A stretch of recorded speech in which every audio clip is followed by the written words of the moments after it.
Are the letters SSSS on your boarding pass a reason to worry? What's much more dangerous than turbulence? Should you really be the first to board the plane? You're about to figure it out. You might have noticed that most planes have blue seats. There's no mystery here. Airlines opt for this color because it's considered to have a calming effect. This color supposedly puts passengers at ease and helps even the most nervous flyers to relax.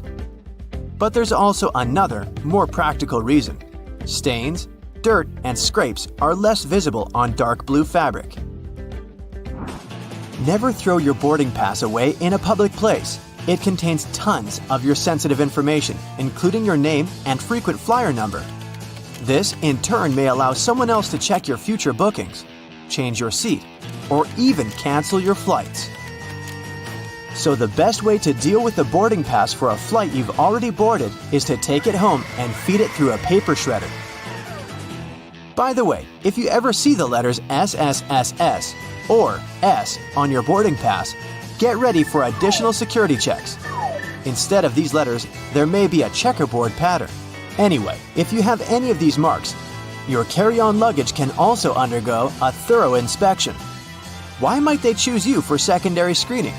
Some of the criteria are making a one-way reservation or paying cash for your ticket. In some cases, the selection is absolutely random. Look, your gate is open and the boarding is started. Wait, where are you running? There's no need to hurry. The trick experienced Globetrotters use is always board last. For one thing, you don't have to waste time standing in line. Then, there are fewer people on the jetway and in the aisle, and you spend less time on the plane. No one is going to take your seat anyway. There's one exception though. If you have a bulky carry-on bag, it may make more sense not to board last. Otherwise, the chances are high that all the overhead bin space will be occupied by the time you reach your seat. And then your bag may end up in another part of the plane, and you'll have to wait till the other passengers disembark before you get to your luggage. Duh! Before takeoff and landing, flight attendants usually flip a small switch on the bathroom door. This prevents it from flying open when it's not supposed to. With the same ease, a flight attendant can open the door when someone is inside. Look, they only need to lift the lavatory sign and move the knob into the unlocked position. Pilots don't worry about turbulence. That's because they know that there is a thing way more dangerous than any turbulence. It's an updraft. In most cases, turbulence only drops you a couple of feet down, even though it might feel as if you're falling from the top of the Empire State Building. If the turbulence is strong enough for the pilots to ask flight attendants to sit down, the plane can go 10 to 20 feet down. The most extreme white-knuckle turbulence is super rare. But an updraft is a big air mass, part of a storm or some other weather phenomenon, moving upwards. Pilots don't see updrafts on their radars at night, and when a plane hits one, it feels like driving over a huge speed bump at 500 miles per hour.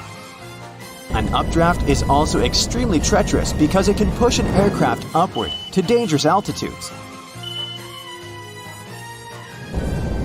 Modern planes have a special system that detects other aircraft, mountains, and different solid objects in their path. 10 miles away from another plane, and a voice in the cockpit starts chanting, "Traffic, traffic." 5 miles closer, and the same voice begins to give pilots the directions. Airplanes can operate with one engine, even during takeoff and landing. Both engines failing simultaneously is almost unheard of. But even then, a plane wouldn't drop from the sky like a rock. Pilots would have up to 20 minutes to find a suitable place to land. The way the cabin is pressurized has a great effect on your taste buds. You lose up to 30% of your ability to taste sweet and salty things. In other words, it's not that airplane food isn't tasty, you just don't feel its flavor. That's also the main reason why airline catering companies add extra salt and spices to the dishes they cook. But you know what may help you? Noise-canceling earphones. For some reason, that probably has a scientific explanation. Cutting off all that noise around can help your taste buds. Each of those dings you hear during the flight has its own meaning. In most airlines, a boing soon after takeoff indicates that the landing gear is getting retracted. 3 dings in a row means more urgency than just one. A high-low ringtone informs crew members that their colleague needs them in another part of the plane. 3 low chimes means some serious turbulence ahead. Crew members are supposed to put away meal carts, take their seats, and fasten their seatbelts. If you're a nervous flyer, pick a seat in the middle of the cabin. Turbulence mostly affects the front and rear parts of the cabin. The middle section, which is over the wings, doesn't shake so much. Pilots and co-pilots eat different meals. The reason for this precaution is very simple. Imagine both pilots having the same dish and getting food poisoning. In this case, neither of them will be able to control the plane. If they still want to have the same dish and won't agree to have anything else, there's a safety net. Pilots don't have their meals at the same time. If one pilot ate the dish and still feels okay several hours later, the other pilot can brave their meal as well. What would you say when asked about the filthiest place on a plane? Nope, that's not the toilet seat. It's not even in the bathroom. Flight attendants warn that you should be particularly careful with headrests, seat pockets, tray tables, and seat belts. Experiments have shown that 1/3 of all seat belts have yeast and mold on them. Most tray tables are covered with bacteria. Seat pockets are extremely filthy too, but headrests are the dirtiest of them all. In most cases, flight attendants don't have enough time to change or disinfect them in between flights. If your captain announces they're finishing some paperwork, it means they're busy revising the flight itinerary or waiting for the ground staff to prepare the flight logbook. That's a journal that contains the official record of a journey. Some places, especially those flying long distances, have secret bedrooms for crew members to catch some shut-eye. These bedrooms, called crew rest compartments, are located either at the back of the plane or behind the cockpit. Such a compartment can have up to 10 comfortable beds where flight attendants can have a rest. Plane windows are made of super strong plexiglass that can easily cope with high speeds. And the window panes are shaped in a special way so that the high pressure inside the cabin pushes them against the aircraft body. In other words, plane windows are very unlikely to get broken. Once upon a time, plane windows were square, but the pressure built up in the corners of such windows, making them ultimate weak spots. This means that each square window had 4 weak spots. This made them likely to crash under the enormous stress of high altitudes. Luckily, making airplane windows curved solved this problem once and forever. Such a shape distributes the pressure and reduces the likelihood of cracks or any other damage. Planes regularly get struck by lightning, at least once a year or once per 1,000 hours of flight time. These days, it's totally safe. The electric charge simply runs through the aircraft's aluminum shell. It doesn't cause the plane any damage. But did you know that airplanes not only get hit by lightning, but they also trigger it? When an aircraft is flying through a cloud, the friction between its fuselage and the air creates static electricity. Sometimes it can cause lightning. Most airports are equipped with giant kitchens where the food for passengers is prepared for different airlines at once. Since those oh-so-delightful airplane meals must be cooked about 6 to 10 hours prior to the flight, the kitchens have to work 24/7. Besides, the menu for your flight is developed up to a year in advance. This is a common practice for most airlines because every single ingredient matters and adds to expenses. In fact, American Airlines managed to save $40,000 per year in 1987 after they removed just one olive from every salad they served on their flights. If you have a long layover between flights, going to the nearest hotel to rest might not be the cheapest option. There's a much better trick. Check if the airport or airline sells 24-hour access to the VIP lounge zone. In most cases, you can have free snacks and drinks there, and use free shower cabins and rooms for rest at a very affordable price. There's an actual term for the first 60 minutes after you check in, the golden hour. It's the time that passengers statistically spend more money in retail and duty-free areas of the airport. And having the most comfortable seats in those areas right in front of the shops is a clever trick to lure you in for shopping. Sitting in a comfy chair while looking at a flashy sign or shopping window can be tempting. If you ever wanted to know what happens to your baggage while you're on board a plane, the short answer is that airport staff don't know once it leaves their territory. And they probably don't really care. Sorry. Baggage is sorted automatically. Scanners scan the barcode and sort the baggage according to its destination. The three main tasks of airport baggage handlers are to move your bags from the check-in area to the gate, to move them from one gate to another when you have a connection, and to move your bags from the plane to the baggage claim area. And that's it. So, if your baggage doesn't move fast enough, it can be late for your connecting flight. Or the exact opposite. Your bag gets to your destination before you do because you're stuck at passport control. Another problem can arise if you forget to tear off any old stickers showing a different destination. In this case, the scanner might send your baggage to the wrong country. You arrive at the airport, already anticipating a couple weeks away from work and all your daily troubles. Park your car in the lot and then find out that it's going to cost you a small fortune to leave your car there. Why so much? In fact, airport parking lots are a business just like any other. The land on which they're built, the construction of the lot itself, the maintenance of the whole thing once it's already in operation, all that costs a handsome amount of money. And somebody's got to pay for it, of course. In addition, parking right next to an airport is simply convenient, which adds to the final cost. If you're not ready to dip into your pocket for a piece of extra comfort, better take a cab. Contrails, those white trails airplanes often leave behind them at high altitudes, are easily mistaken for engine exhaust. But most are nothing more than water vapor. During a flight, moisture in the air collects in the engines before being vented with the exhaust. The hot, wet air leaving the engines mixes with the cool, dry air found at high altitudes, resulting in long, thin lines of vapor. Humidity determines when contrails form and how long they remain visible. If it's already humid up there, then there's more water and the contrail is more prominent. And if it's cold, the droplets might turn into ice, staying behind for a much longer time. If someone were able to open the door mid-flight, they would be immediately pulled out of the plane by a sudden change in air pressure. It could also do serious harm to the aircraft. Fortunately, that's almost impossible. The doors on an airliner open inward while the cabin pressure pushes them out from the inside. The difference between internal and external pressure makes it impossible for the door to open. It might seem odd that the flight crew cares whether your window shades are up or down. The main reason is so that the passenger's eyes can adjust to the outside light.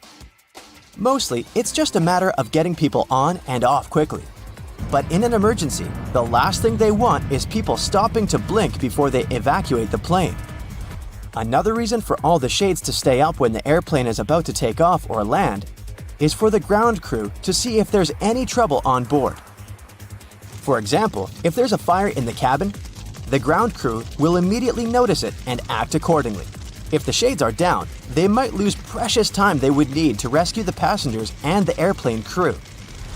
Ever notice the numbers on the end of the runway? They're actually used to show the pilot which direction the plane is facing. For example, the number 36 is short for a heading of 360 degrees, or due north. Along with numbers, the letters R and L indicate if the nearest runway is to the right or left. Every commercial airplane you've been on has only one wing.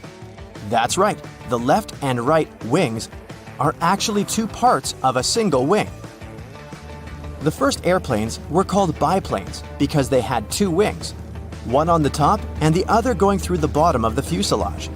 They were connected with struts and wires, which made a kind of box that basically allowed the aircraft not to fall apart in the air. It was necessary at lower speeds that early planes could only muster. But as the engines increased in power, the second wing became redundant. The single wing still serves as a support for the whole structure though.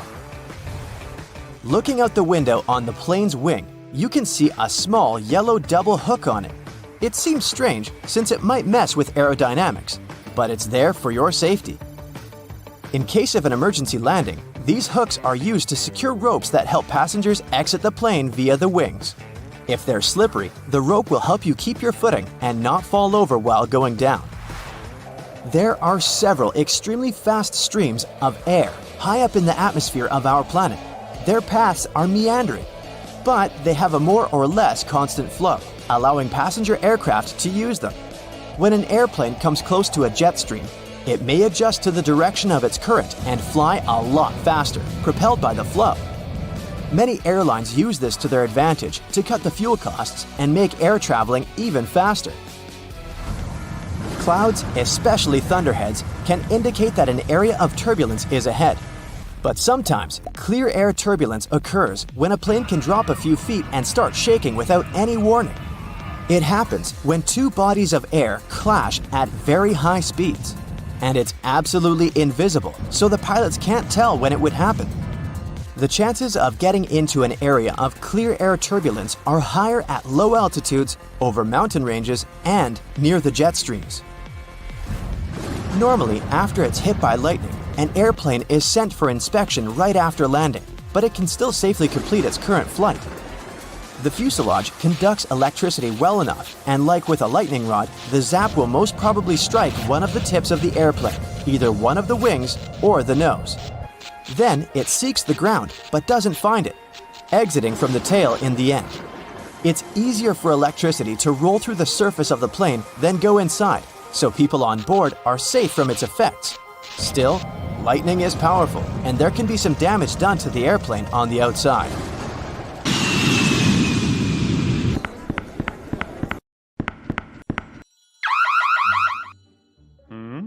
Hey, you've got the wrong person. I'm just a manager going back home from my annual vacation in Europe. The TSA agent pulls out a massive chunk of delicious French cheese from your hand luggage. Turns out, you can only grab really small amounts of soft cheese on board, since it's considered to be liquid. Fun fact, you can bring a cheese grater on board without any problems, but you can grate no more than 3.4 ounces. That's the maximum cheese amount. Wait, you can't grate it. Cheese should be safely sealed in a plastic bag. Good news, hard cheese is fine to travel with. Okay, they took your cheese. A large bottle of water, you're bad. Some cream tubes and other fancy souvenirs. Look at that fine Swiss knife you grabbed in Geneva. It now risks ending up in an auction.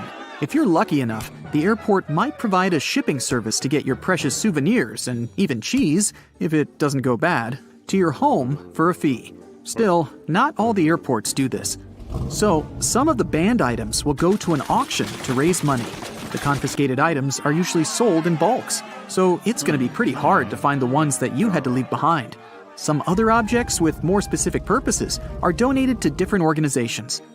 Pepper spray, for instance, would go to a police training academy. As for cheese, prohibited exotic fruits, and other food and water, well, they usually just get disposed of. Some items, especially really bad and dangerous ones, may be simply melted or destroyed. Magic 8 balls pose no danger, but they have to be checked in luggage. The problem is the liquid inside them. Yeah, it might be less than 3.4 ounces, but let's face it, it's hard to count the exact amount. Ask your ball if you can take it on board. It's likely to give you a "don't count on it" answer. Relieving gel insoles are a bit disturbing on board. The problem is the same. It's impossible to count the exact amount of liquid. So, no gel insoles, and no gel candles either. Perfume and nail polish are kind of forbidden too. It's not only about liquid on-board restrictions, but also about etiquette rules. Some passengers may simply be allergic to their smell. Plus, they're flammable. As for nail polish removers, opt for an acetone-free version, since acetone is a no-go for hand luggage. Anyway, you can grab a bottle of perfume, as long as it's not too large and you don't use it on board. It would be a pity to leave a whole bottle in the trash bin before boarding.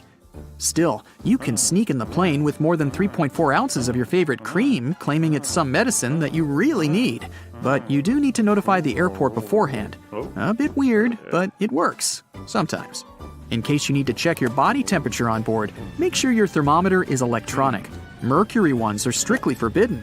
Who's going to pick up all the mercury balls if you accidentally drop it? Bowling pins are a no-go for hand luggage.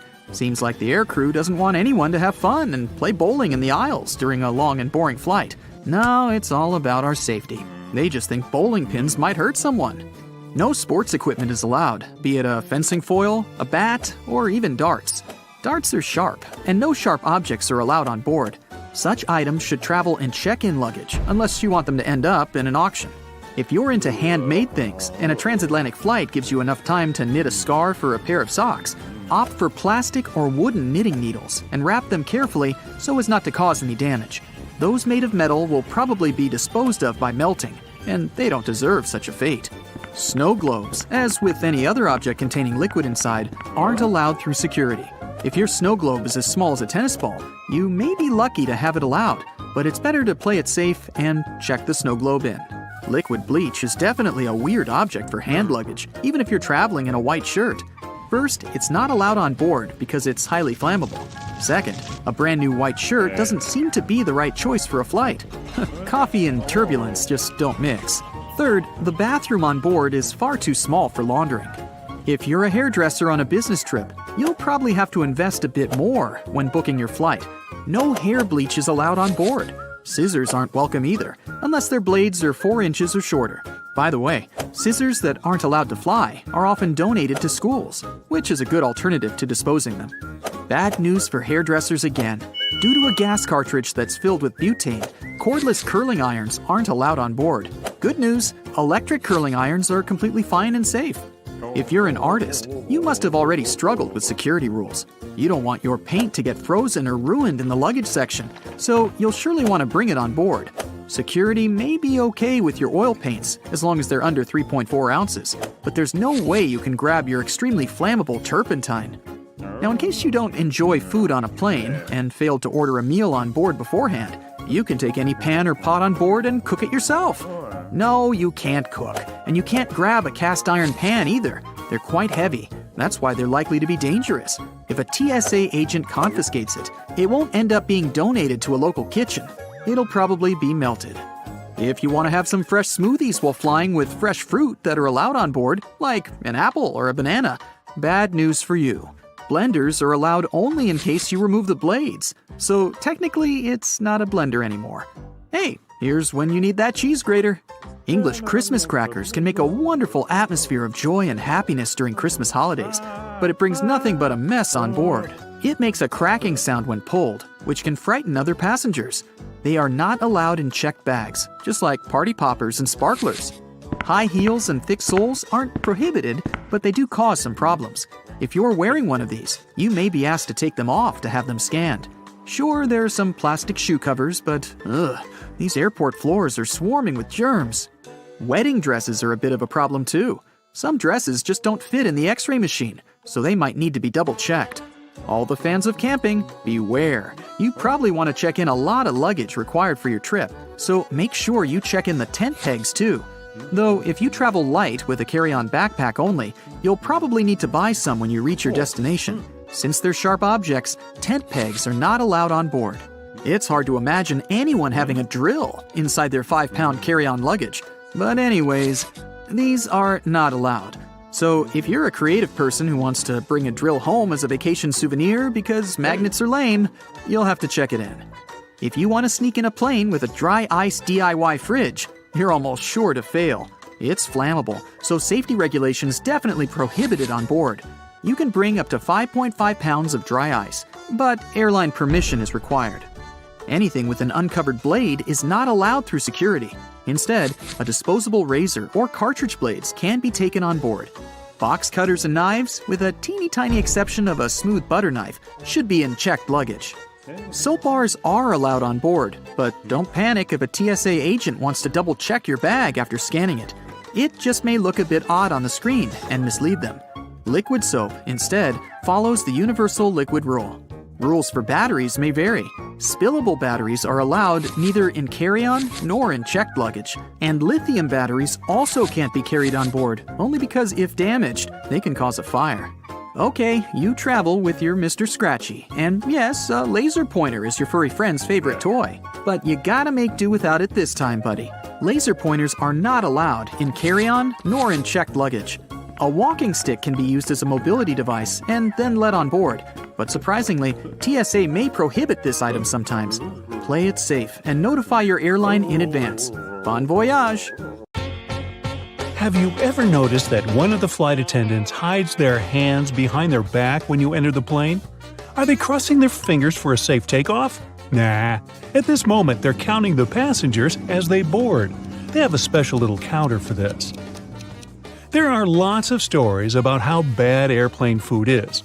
In fact, it's not that bad. It's your sense of taste that's on the fritz because of the dry air. It dries your mouth out of all its saliva and dulls your sense of smell, which helps to feel 80% of what you taste. So, airline companies add more spices into the food so you can feel the taste. Seatbelts are located on the stomach because of the turbulence. When that happens, the plane sort of jumps up and down.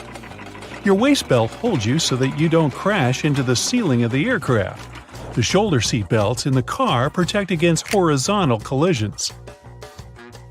By the way, flight attendants also have shoulder seat belts. It's because they always sit facing the passengers to keep order. While all passengers are flying face forward, the cabin crew sits backward. If the plane goes forward sharply, passengers get pushed into seats, and the flight attendants are held by shoulder and waist belts. Even if lightning strikes a plane, the passengers won't feel it. The entire aircraft is covered with an aluminum layer that conducts electric current without passing it inside the plane. Good thing. And all electronics and fuel tanks are equipped with additional protection.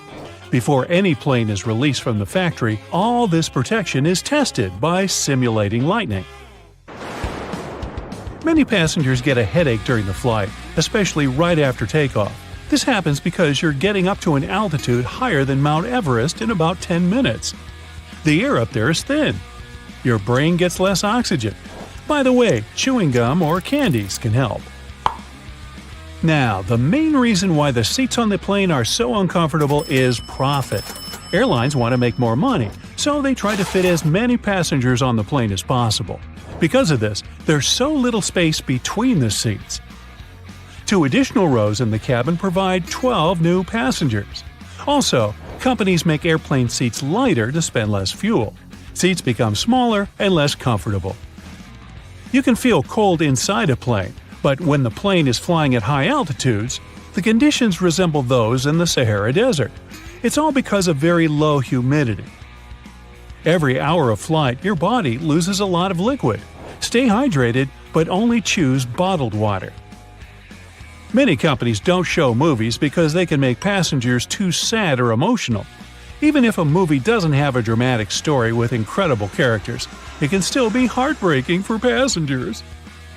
The thing is that our body experiences stress, and we take everything close to heart because of the lower oxygen levels.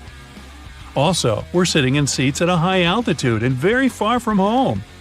Our brain realizes we're out of control of the situation. This feeling of helplessness can throw a person's emotions out of whack. So, companies only show positive movies and comedies.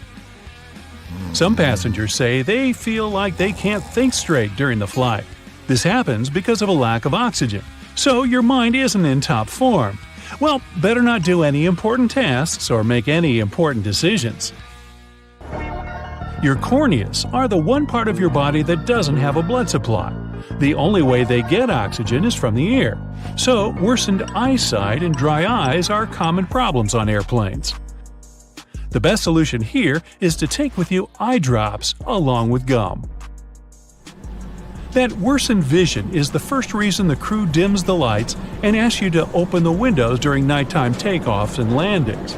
Your eyes need to be adjusted to the dimness in case of an emergency. The second reason is the plane crew needs to be able to see out the window. There's a theory that hair grows faster during the flight. Some people notice that little stubble appears on their faces after the flight, even if they shaved a few hours before they got on the plane. Anyway, this theory is not confirmed. Some say the cabin pressure, lower temperature, or even heightened stress levels can accelerate hair growth. If you experience stress and get nervous right after you step on the plane, your best solution can be a little training. Go to the gym or make a set of squats before boarding to prevent stress. Also, a good workout compensates for the hours you spend sitting still. Airlines lose and send in the wrong direction several million lost bags a year. Almost half of the lost luggage is lost because of transfer issues. They may not deliver your suitcase just because of lack of time. A plane can fly away before loaders put your luggage there. When this happens, they might carry these bags to another flight.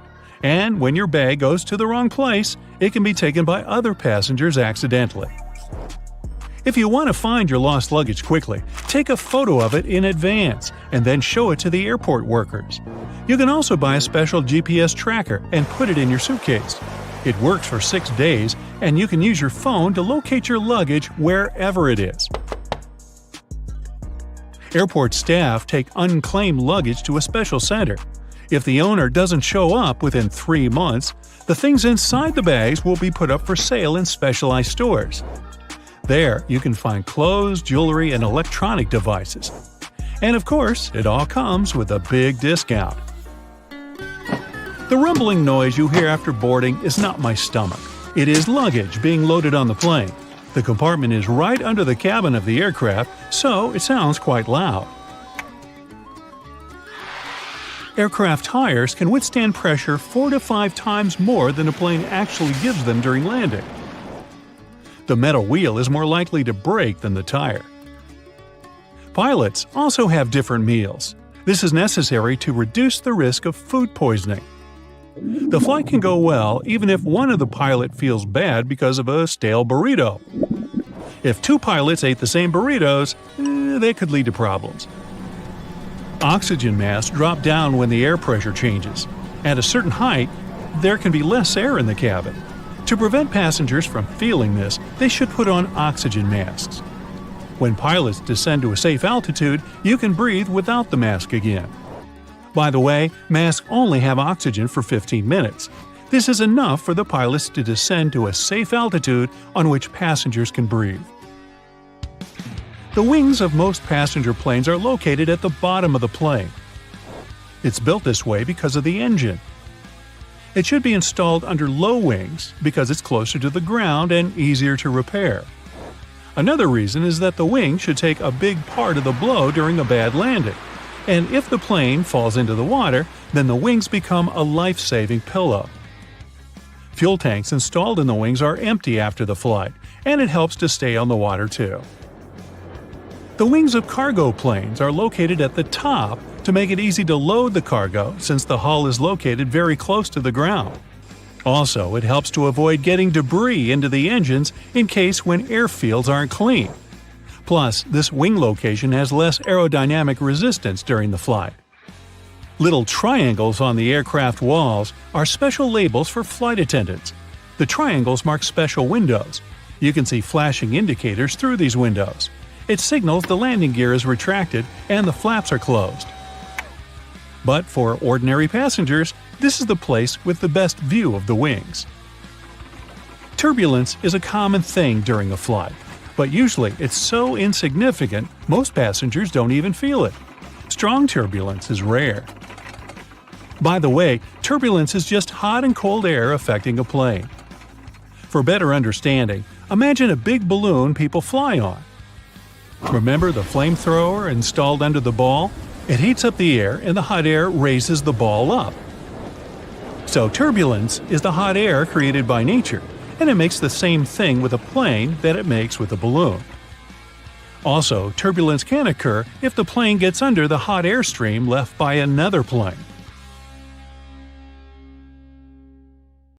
Now, flying has long become routine for many people, but even frequent flyers sometimes don't know about things you should never do on a plane. Ooh. No bare feet on a plane. It's one of the biggest no-nos of air travel. Even if we omit the topic of unpleasant odors, the airplane floor is extremely filthy. People with contagious foot problems might have been walking the aisles barefoot before you. There's likely to be a lot of dirt left after previous passengers. And don't even get me started on the floor in the lavatories. Ew. If your feet need some freedom, take off your shoes, but at least wear your socks, or bring along a pair of light slippers. Keep in mind that the pressurized air in the passenger cabin is just as dry as it is in the Sahara Desert, with only about 20% humidity. That's why your skin may feel discomfort after a flight. But wouldn't it make more sense to install several humidifiers that could add some moisture? But this extra load would cost airlines lots of money. Plus, the plane's airframe is mostly made of aluminum and other metals, and humid air could lead to corrosion. So, don't forget to bring a moisturizer and use it during the flight. Always secure your tray table as soon as the plane starts moving on the tarmac, and never lower it during the takeoff and landing. It's a security measure, which ensures that you and the other passengers will have a clear pathway in case of an emergency evacuation. Also, keep your seat in an upright position during takeoff and landing. First of all, a reclined seat can seriously slow down an emergency evacuation, since it will block a person sitting behind. What's more, the more backward you're leaning, the harder it is to get into the brace position during an emergency landing. Now try to avoid snoozing during or right after takeoff and landing. For one thing, it's not the best thing for your health. The main problem is that the air pressure inside the cabin changes very quickly during these phases of the flight. This, in turn, affects the air pressure in your ears. It's important to be alert during this time to relax and open up your ears, for example by yawning or swallowing frequency. Chewing gum works for me. If you're sleeping, you can't do this, which can lead to permanent damage. And of course, there's a safety issue. Most accidents happen during takeoff and landing. If you're sleeping during these stages, you might not be alert and conscious enough if an emergency happens. Now, this next recommendation comes from the EPA, the Environmental Protection Agency. According to them, you might want to skip on hot drinks on a plane. The water used to make tea or coffee doesn't come from bottles, it's regular tap water. And water tanks on airplanes are often old and full of bacteria. In 2004, there was a study which found that more than 12% of water samples contained harmful bacteria. But if you still decide to have a cup of hot beverage on a plane, never pour coffee or tea on your own. Flight attendants are trained to handle this task in crowded aisles of a moving airplane and won't accidentally burn you or other passengers. Now, it's probably better if you don't order Coke on a plane. The cabin pressure, so low up in the air, causes a lot of foam. For apparent reasons, flight attendants don't want to serve you a cup filled with froth. That's why they'll fill only half the cup, then wait for the bubbles to settle, and then finish pouring. That can take ages. Keep your air vent open. This way you'll minimize the spread of germs. Planes have high-quality air filters. They'll catch up to 99% of all airborne germs, so you should be safe there. But make sure to wipe that tray table. With 8 times more bacteria than the toilet flush button, it's the dirtiest place on board. Another thing you should avoid is leaning your head on the window if you have a window seat. You never know who occupied your seat before you, and, in any case, the glass is likely to be covered with germs. Say no to backless sandals and high heels on a flight. I do. There are very serious safety reasons for such a request. The first is that both these types of footwear make it very difficult to evacuate the aircraft fast. If you wear high heels, you will anyway have to leave them behind in case the crew is using emergency slides during an evacuation. The heels are very likely to damage the slide, so off they go. Now ask yourself, do you really fancy running away from the airplane barefoot? I'll answer that for you. Nope. Instead, wear sturdy shoes with a solid sole. In this case, you won't find yourself standing on the hot tarmac or in the weeds without any footwear at all. Don't stuff heavy objects into overhead compartments. Your things may not stay inside during severe turbulence, and while falling out, they will injure you and other passengers. Ow! That's why if it feels difficult to lift something into the overhead compartment, better put it under the seat in front of you or elsewhere. Now don't blame the pilots for the hard landing. When you experience it in bad weather, it might be intentional. If the runway is covered with water or snow, the plane has to touch down hard in order to break the water layer and prevent aquaplaning. Otherwise, the water can perform the role of a lubricant, and the plane won't be able to brake or respond to any control. Deploying an emergency slide when there's no emergency is a very bad idea. It can cause hour-long delays and cost airlines thousands of dollars to pack the undamaged slide back into its container. Why would someone do it? Apparently, some think it'll help them get off the plane faster. Well, they're an idiot. Don't be one yourself. Just keep in mind that it doesn't work this way. Don't ignore the instructions of the cabin crew to open window shades during takeoff and landing. This way, flight attendants can see what's happening outside, assess the situation, and act fast, organizing the evacuation. For example, if there's a fire outside one exit, they will redirect passengers toward another door. Avoid carrying spray deodorants or shaving cream in your carry-on baggage. Both these things tend to explode mid-flight and therefore aren't allowed on board the airplane. A much better idea is to choose stick deodorants. You also mustn't keep power banks in your checked luggage, and if you want to bring one on board, its capacity shouldn't be more than 20,000 milliamps. Besides, you shouldn't use them during the flight since they might catch fire. In general, lithium batteries are safe to use, but since they're high energy, they can catch fire if they're not treated with care, misused, or if there's a manufacturing fault. Such batteries have been the cause of quite a few fires on board airplanes, as well as during ground handling. Do not worry about airport scanners, they won't harm your health. Otherwise, airport employees wouldn't be able to stay near them without special clothing. Even when you're passing by a baggage scanner, the risk is minimal. And the last one, don't act like a jerk on board. Behave yourself. I know you will. Also, never try to land a plane on your own. Nah, don't laugh, I'm not kidding. In movies, they often show us that something happens to the pilots and they can't land the plane. And that's when the main character, a very skillful person, starts their game. Unfortunately, it's close to impossible to do it in real life, even if a person is a genius, is fond of computer simulators that match the real model of an aircraft 100%, and is ready to follow all the instructions from the ground, they're likely to fail due to one simple aspect: stress. It is true that there have been cases throughout history when amateurs landed smallish private planes after the incapacitation of a pilot. However, there has never been a case of a non-professional pilot landing a commercial passenger airplane. It's only in the movies. Check around the corner, under the bed. Wait, what's that hiding over there? Hotels are supposed to be your home away from home, but do you know what secrets they're keeping? Here's what no staff member or manager would ever tell you. Some hotel owners are very superstitious of the number 13, or they know guests might be.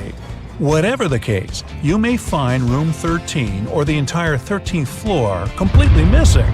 In the Far East, the same can be said about the number 4. You can easily get an upgraded room without any additional charge if you have a birthday, anniversary, or wedding. Just call ahead of time and warn them about the upcoming event. You might be checking that bed for stains and bugs, but you're probably overlooking the dirtiest thing in the room, the TV remote. It doesn't get disinfected between guests. Put it in a plastic sandwich baggie before using it. Plenty of other filthy things in that room, but we'll touch on those later. Every hotel has a place where housekeeping stores forgotten things. The most frequently lost items are phone chargers, but more interesting discoveries have been found: false teeth, glass eyes, and even boxes of worms. If no one comes for these strange treasures after 5 or 10 years, yes, they're nice enough to wait. The cleaners raffle the lost items among themselves. Some luxury ones may have hidden cameras built in for safety reasons. The most common place for this is the door peepholes. So always put a piece of masking tape or putty over the one in your room. But hidden cameras in the room itself are never okay. To check the place, turn off the overhead light and switch on your phone's front-facing camera. Slowly scan the room. Your front camera will pick up their infrared light. Common spots are near the bed and in the bathroom, so check those areas thoroughly. Hotel owners often let their friends and family stay for free. You wouldn't know it since they usually leave before peak season starts. The employees and cleaners also get in on some perks. They keep towels, slippers, bathrobes, and shampoos. But what you might not know is that hotel chains are fine with you taking things from the room. Stationery, toiletries, coffee mugs, umbrellas, anything with their name and logo on it. This will serve as free advertisement when you take those things with you. Those beautiful bright vegetables and fruits near the hotel restaurant's entrance aren't just a decoration. They trick your body into feeling full before you even get your plate. You eat less, and the company saves money. They may give you extra bottles of shower gel or other toiletries, but there are ones that charge you for grabbing too much food during the breakfast buffet. To avoid upsetting the cooks with the amount of discarded food, some hotels in certain countries make their guests pay for anything left uneaten on the plate. No hotel chain would willingly tell you how to get the biggest discount for your stay.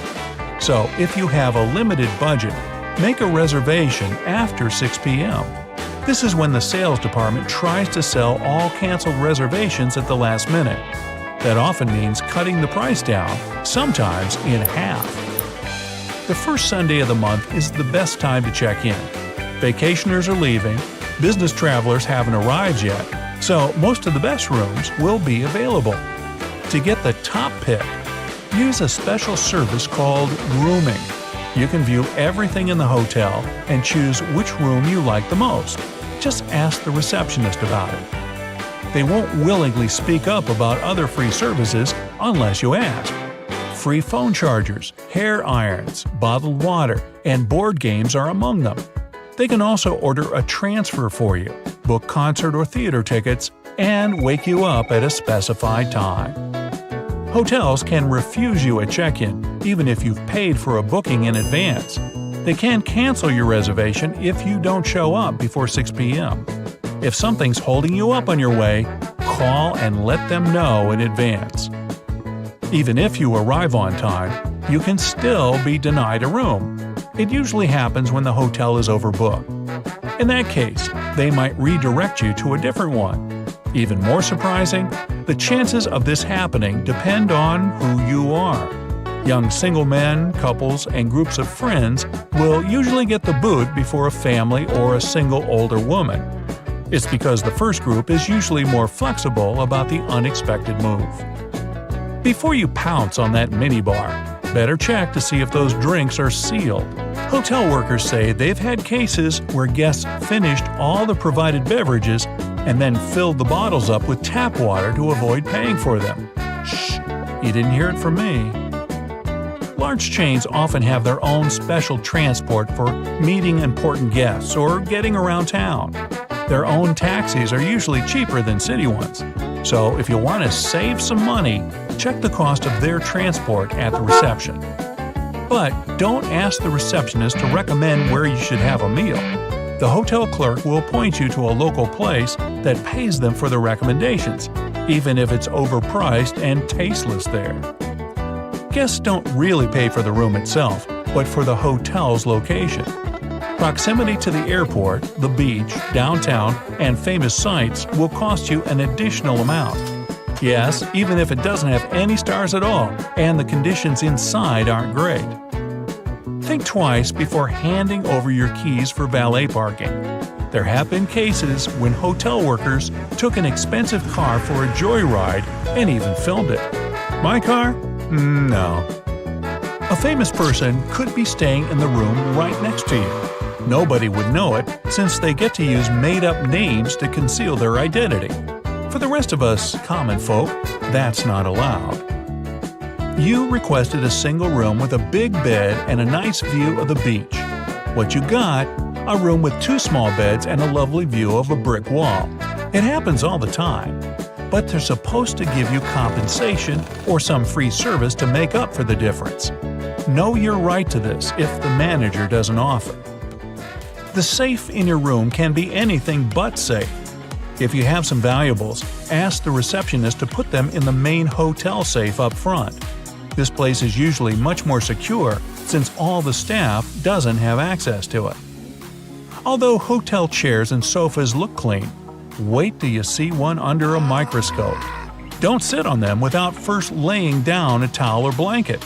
You don't know if the guest before you had their feet up on the furniture. And their feet would certainly be filthy, since the room's carpets are rarely shampooed, maybe once a year or even less. That being said, don't walk on them barefoot. If you use slippers or keep your shoes on, make sure to put shower caps on the bottoms when you pack them into your suitcase before leaving. Same story with that bed.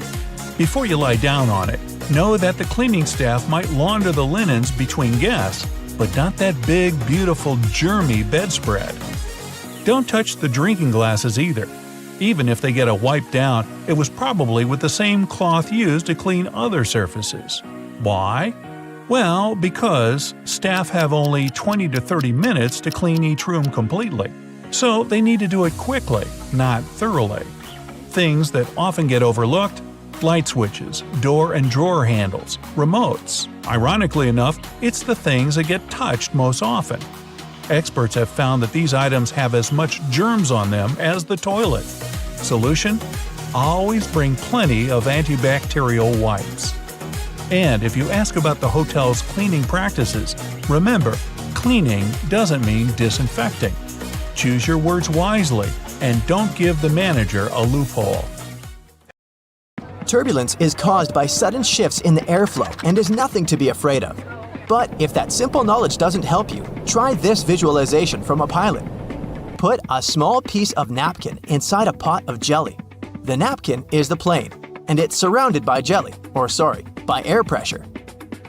If you tap the jelly, the napkin will not fall anywhere. It just starts slightly moving within the jelly.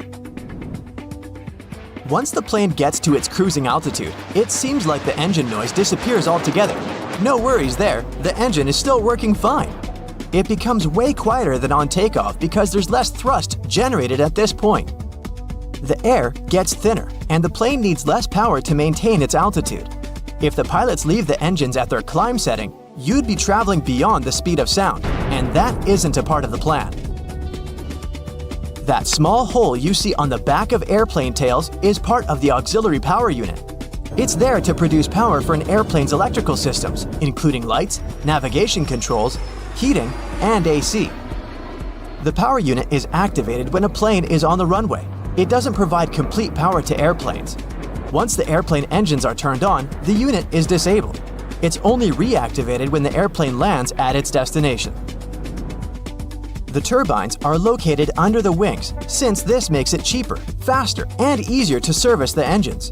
They used to be placed in the tail, but it required expensive equipment and much more time to repair. When they started installing the engines below the wings, ticket prices went down. When seated in the exit row on most planes, you need to pull the window blind up, not down, to close it, unlike in all other seats. It's designed so for safety reasons. The overwing exit is there to help people quickly leave the plane in case of an emergency. Some of those exit window doors stay attached to the plane, others come away from the fuselage, but they all have an emergency handle at the top of the panel. You wouldn't be able to open the exit without it. There's another handle on the outside of the plane. Rescuers use it to open the door from their side. Because of this handle, there's no room for the blind to retract above the window. But there's more than enough room for it below the window. Makes sense to me now. You can actually raise the right armrest when in the aisle seat. The lock is on the underside of the armrest. It's not a button, but a lever close to the back of the seat. You can pull it to let the other passengers pass to their seats. The same tip works for the left armrest of the window seat. You can lift it up to lean on the window. Don't forget to lower the armrest during takeoff and landing for safety reasons. Planes usually use a small, powerful tug on airport grounds when they need to pull back out of their parking spot. But it doesn't mean they can't move backwards on their own. To do so, they need to use reverse thrust, and the powerful air current from it can pull some debris into the engine or cause damage to ground vehicles, the gate, or the ground crew. It would also use a lot of fuel and be incredibly loud. Plus, the pilots don't have rear-view mirrors like drivers, so they can't see behind them. Now you understand why this risky process is banned at airports. They make plane wings smooth, to let air flow easily around their surface and reduce resistance during the flight. Those convex, yellow hooks, though, don't they worsen the aerodynamics? True, but they are necessary for your safety. Imagine a plane making an emergency landing in the open sea. The aircraft is sliding on the water. Then, rescue boats arrive to evacuate the passengers. Before the door opens, the escape slide inflates. Passengers need to walk on the wing and move down the slide, but the wing surface is slippery because of water. To prevent anyone from falling, the stewards install a rescue rope. They attach one end to the door and the other to the edge of the wing, passing it through these hooks. During the evacuation, people hold on to this cable like a railing. They can also attach rescue boats to the wing with a rope and these hooks, so the sea won't take people far away from the plane. When flight attendants pass through the cabin during the flight, they always touch the upper shelves above the seats. No, they don't check if the luggage compartments are closed. There are hidden handles along the bottom of these compartments. Flight attendants hold on to them not to fall. It's a pretty convenient thing since they don't have to touch the seats and disturb passengers once they're moving around the cabin. Have you ever noticed the flashing light in the cabin before takeoff? It's 100% safe. It occurs when the pilot disconnects a plane from the airport power supply and switches to the onboard one. This rapid transition may cause flashing. Passengers always board from the left side. That's because the captain sits on that side of the cabin. It's easier for him to align the plane with the terminal jet bridge this way. Also, the aircraft is fueled and loaded with baggage on the right side. With passengers boarding from the left side, the crew can do their job undisturbed. You might have noticed black triangles on the wall above the seats.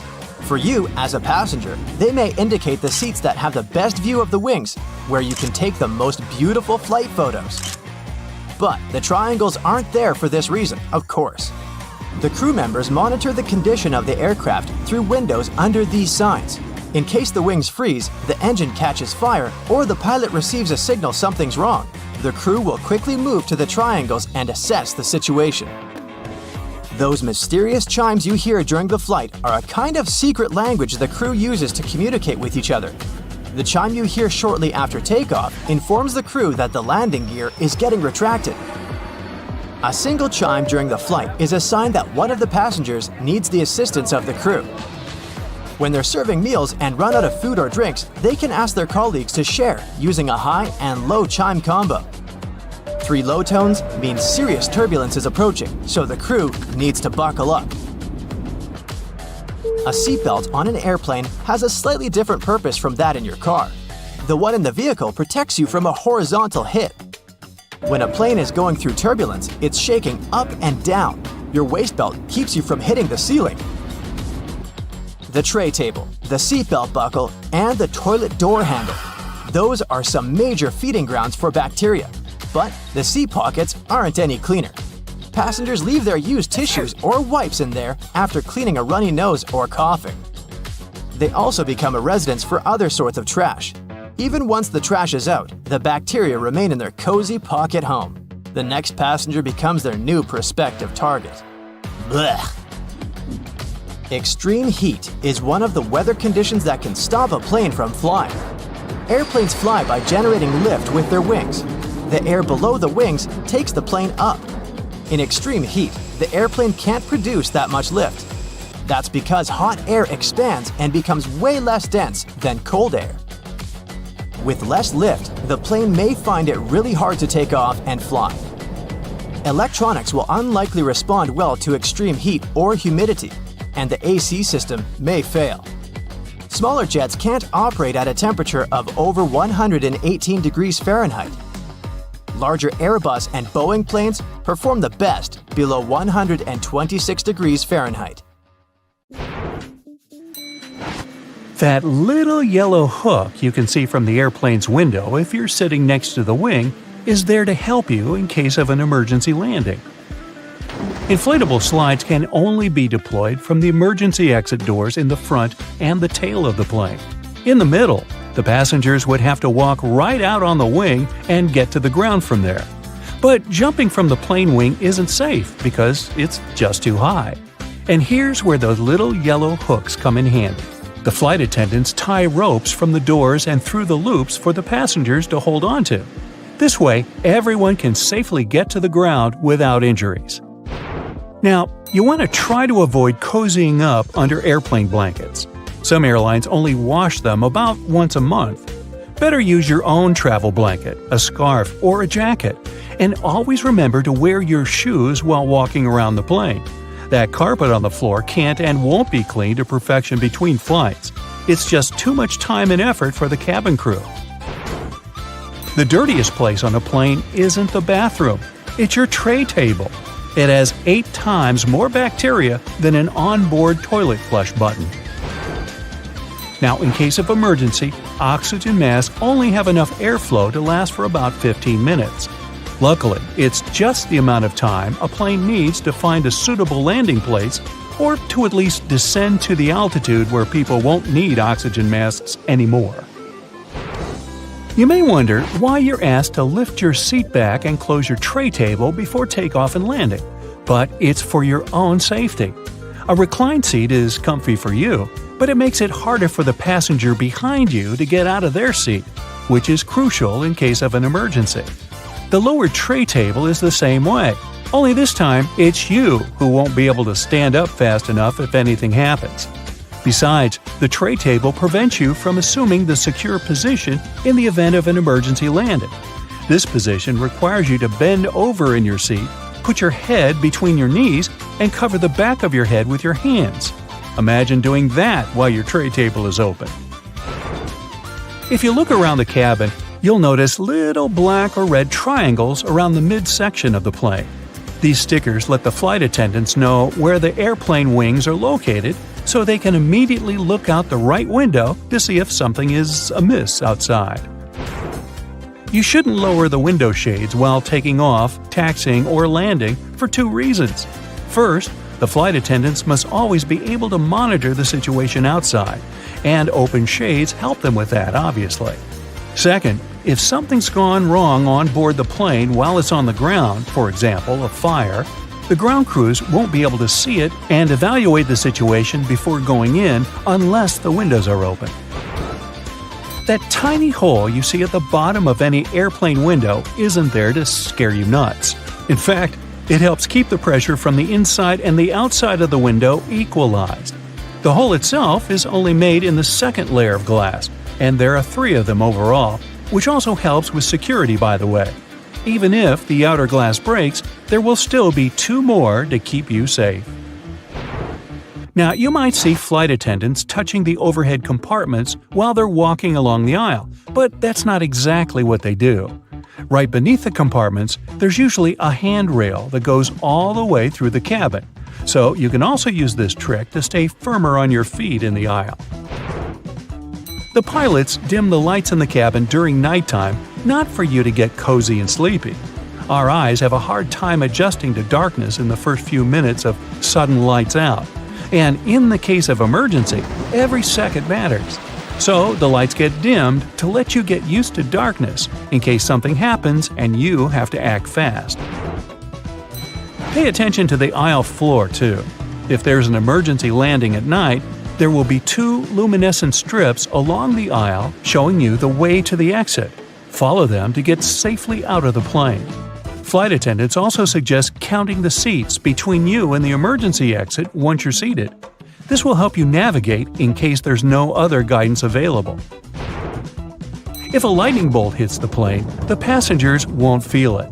The entire aircraft is covered with aluminum coating that conducts electrical current and doesn't let it inside. This protection is tested using a lightning simulator. Airplane windows are round because the air pressure is evenly distributed this way. If the plane's windows were square, strong air currents would accumulate in the corners of the windows, depressurizing the cabin, and that's bad. Don't think you become untouchable if you go to the airplane toilet.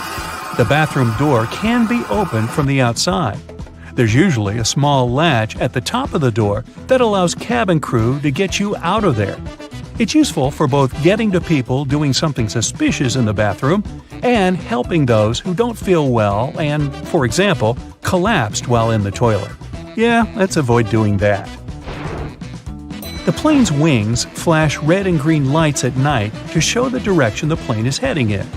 A green light is always on the right wing, and a red one is on the left. Aircraft tires are designed to withstand 4 to 5 times more pressure than they actually experience upon landing. The wheel is more likely to break than the tire. Pilots always have different meals. This is necessary to reduce the risk of food poisoning. The flight can still go well if one of the pilots has gone down because of a stale burrito, but not if it's both of them. And try not to both of you eat the fish. Some airlines don't allow pilots to have beards. Facial hair can prevent securely fitting the oxygen mask, and pilots must always remain conscious. The seats are blue in most aircraft because this color soothes people. It's also easy to keep clean.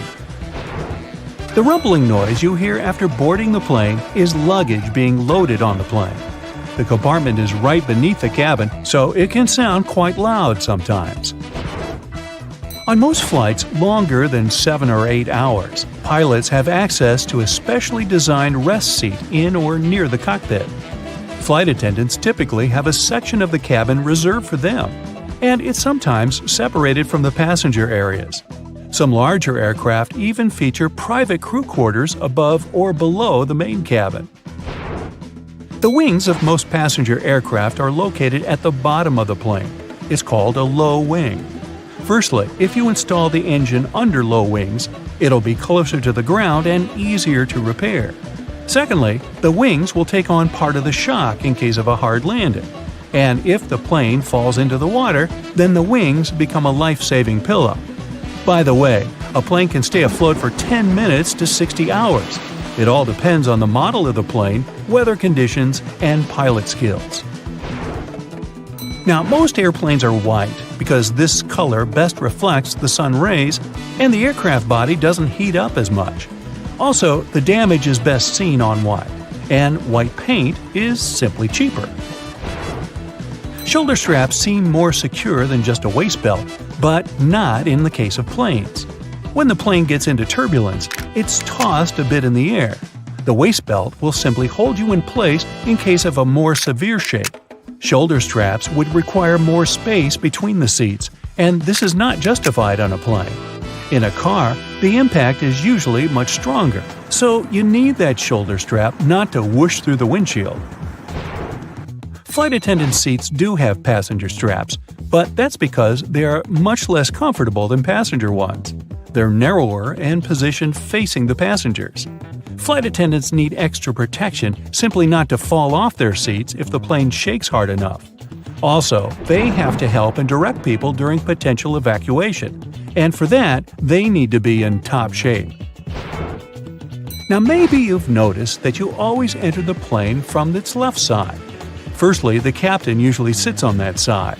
This way, it's easier for the captain to align the plane with the terminal jet bridge. Also, the aircraft is fueled and loaded with the baggage on the right side. If passengers come from the left, the crew can do their job undisturbed. Airports are some of the most visited and, at the same time, mysterious places out there. So, let's see what's going on behind the scenes and what secrets airports hide. At some airports, there are special people called profilers. Such people bring to life a special program called SPOT, Screening Passengers by Observation Technique. They analyze your mimics, gestures, and behavior in order to detect suspicious people. Their job is to notice nonverbal signs of anxiety, people licking their lips, itching, or looking around a lot. If a profiler notices a person acting in an unusual way, they can invite them for an inspection. There, they talk to this person, trying to find out more about them and confirm, or not, their suspicions. Airport agents might also be watching you all the way from the security check to your gate. Some airports have facial recognition scanners that can easily track you. They're equipped with special software that compares passengers' faces with their IDs. Keep in mind that if you don't charge your laptop before the flight, it may be confiscated. It's not uncommon for an airport security officer to ask you to power your device up. If you fail to do it, your gadget can be taken away for an additional check. For safety reasons, it's crucial to make sure that it hasn't been tampered with or modified in a way that can cause harm during the flight. Packing an electric brush in your check-in luggage may land you in trouble. Brushes produced by some brands have lithium batteries inside, and those can potentially lead to serious problems in the air. That's why leaving your electric brush in your checked suitcase isn't an option. But you're allowed to store them in your carry-on bag. At the same time, if your device runs on AA batteries, you can put it wherever you want. Anyone who's ever traveled by plane knows about the no liquids rule, but not everybody knows that this rule also applies to peanut butter, toothpaste, creams, lotions, liquid makeup, lava lamps, snow globes, some kinds of medications, deodorant, and even gel shoe inserts.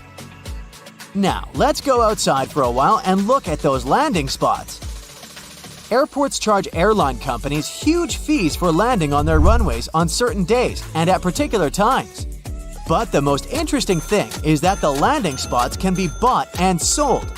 For example, in 2016, Oman Air paid Air France around $75 million for one early morning arrival slot at London Heathrow Airport. You must have noticed that airfare has increased over the past decade. That's because of the extremely high prices of landing slots. Dispatchers don't only control the planes in the sky, as you can often see in the movies, but they also look after their movements on the ground. They also control the lighting on the runways. There's 3 types of air traffic controllers: en route, terminal, and tower. Each of these dispatchers has their own area of responsibility. One dispatcher has about 5 monitors, and the information on them is constantly changing since the monitors show weather conditions and information about other planes. You know how it sometimes goes. You come to a security checkpoint, and all of a sudden, it turns out you have something prohibited in your carry-on. But worry not, you still have a chance to save your favorite penknife. At some airports, there are on-site postal services, and you might have an opportunity to mail your belongings to any address you provide.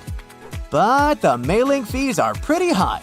Plus, certain items are prohibited, and the postal service won't deliver them. Airports can be selling your lost luggage right now. Of course, I don't say that there's no chance for you to get back your suitcases that's traveled to a different destination, but just as likely, you might not see it again. In this case, an airport has the right to sell your misplaced belongings at an auction. Most airports have an annual lost luggage sale. After paying an entry fee, you can bid on electronics, clothes, bags, and other stuff. While flying, you might have a celebrity on board, but you won't know it. Large airports have separate check-in and security procedures for celebrities. They often board the plane directly through a hidden door located beside the jet bridge. Some airlines also use cool cars to transfer VIP passengers from the terminal building to the plane. At the same time, most people come to the airport well ahead of time. And the most popular activity while waiting for a flight is wandering through the duty-free zone. And even though people rarely plan to buy anything there, different products end up in their shopping baskets. That's because lots of airports are designed in a special way that makes people feel relaxed and at ease. I'm talking about all those huge windows, a lot of light, massage chairs, and comfortable seating areas. And statistically, calm passengers are 10% more likely to spend money on retail, duty-free, and food. Designers put a lot of thought into airport layouts. It helps to ensure the smooth flow of travelers. And the main point here is easy navigation that can prevent people from getting lost. This is achieved through subtle but very effective design cues. And placing duty-free zones between security checkpoints and boarding gates is one of them. They supposedly help you relax after clearing security and lead you where you need to go. But speaking of food, a celebrity chef restaurant at the airport might not be as good as it would be if you were visiting the real thing. Not chefs themselves, but special restaurant companies are responsible for airport outlets. One of the reasons is the extremely strict security that surrounds airport deliveries, including food. You may still have a nice meal, but it won't be the same. Now, I'll tell you about one more way airports manipulate you into spending your money. They make you walk through the shiny duty-free stores straight after the security check. But the most curious thing is that the walkway through such stores usually veers to the left. That's done because most people are right-handed, which means they use their right arm to pull their luggage and are more likely to look to the right while passing through the stores. And the duty-free zone veering to the left leaves more space on the right, where passengers are more likely to look. Oh, and have you ever noticed how many mirrors there are at airports? Mirrors are strategically placed there to make airports appear larger and create an illusion of more space. This in turn helps to reduce the feeling of claustrophobia and makes the airport experience more comfortable for travelers. If you have an opportunity, don't exchange cash at the airport. You'll never get a good rate there. Those who didn't buy local currency in advance can instead order it online and collect it at the airport. Some services only need a few hours' notice for such an order, or it might even be better to use an ATM to withdraw some cash at your final destination. Now, have you ever paid attention to airport codes? The most often used are 3-letter codes. Why this number? Back in the 1930s in the USA, pilots used the National Weather Service's 2-letter city codes to refer to airports. But soon, the number of airports in the country outgrew the number of such codes. That's why airlines expanded this system by adding the 3rd letter. It was usually X. That's how LA, Los Angeles, turned into LAX. But even though there shouldn't be 2 airports with the same code, some of these codes sound so similar you could easily mistake one for the other. For example, look at this airport with the code CGP in Bangladesh. And here we have CPG. It's the code of an airport in Argentina. It's dangerously easy to fly to the wrong place, so pay attention. Oh, you're dining in Paris with a full belly of French onion soup and a mouthful of double chocolate soufflé. Okay, enough of that bad accent. The waiter approaches asking how your meal was, and mouth full, you give a satisfied expression and make the A-OK gesture. You expect to see happiness on the waiter's face, but he looks at you with irritation. Well, it turns out that making a circle with your index finger and thumb does not mean okay in certain countries. In France, it means 0 or worthless. Instead of praising the delicious food, you called it worthless. Oops.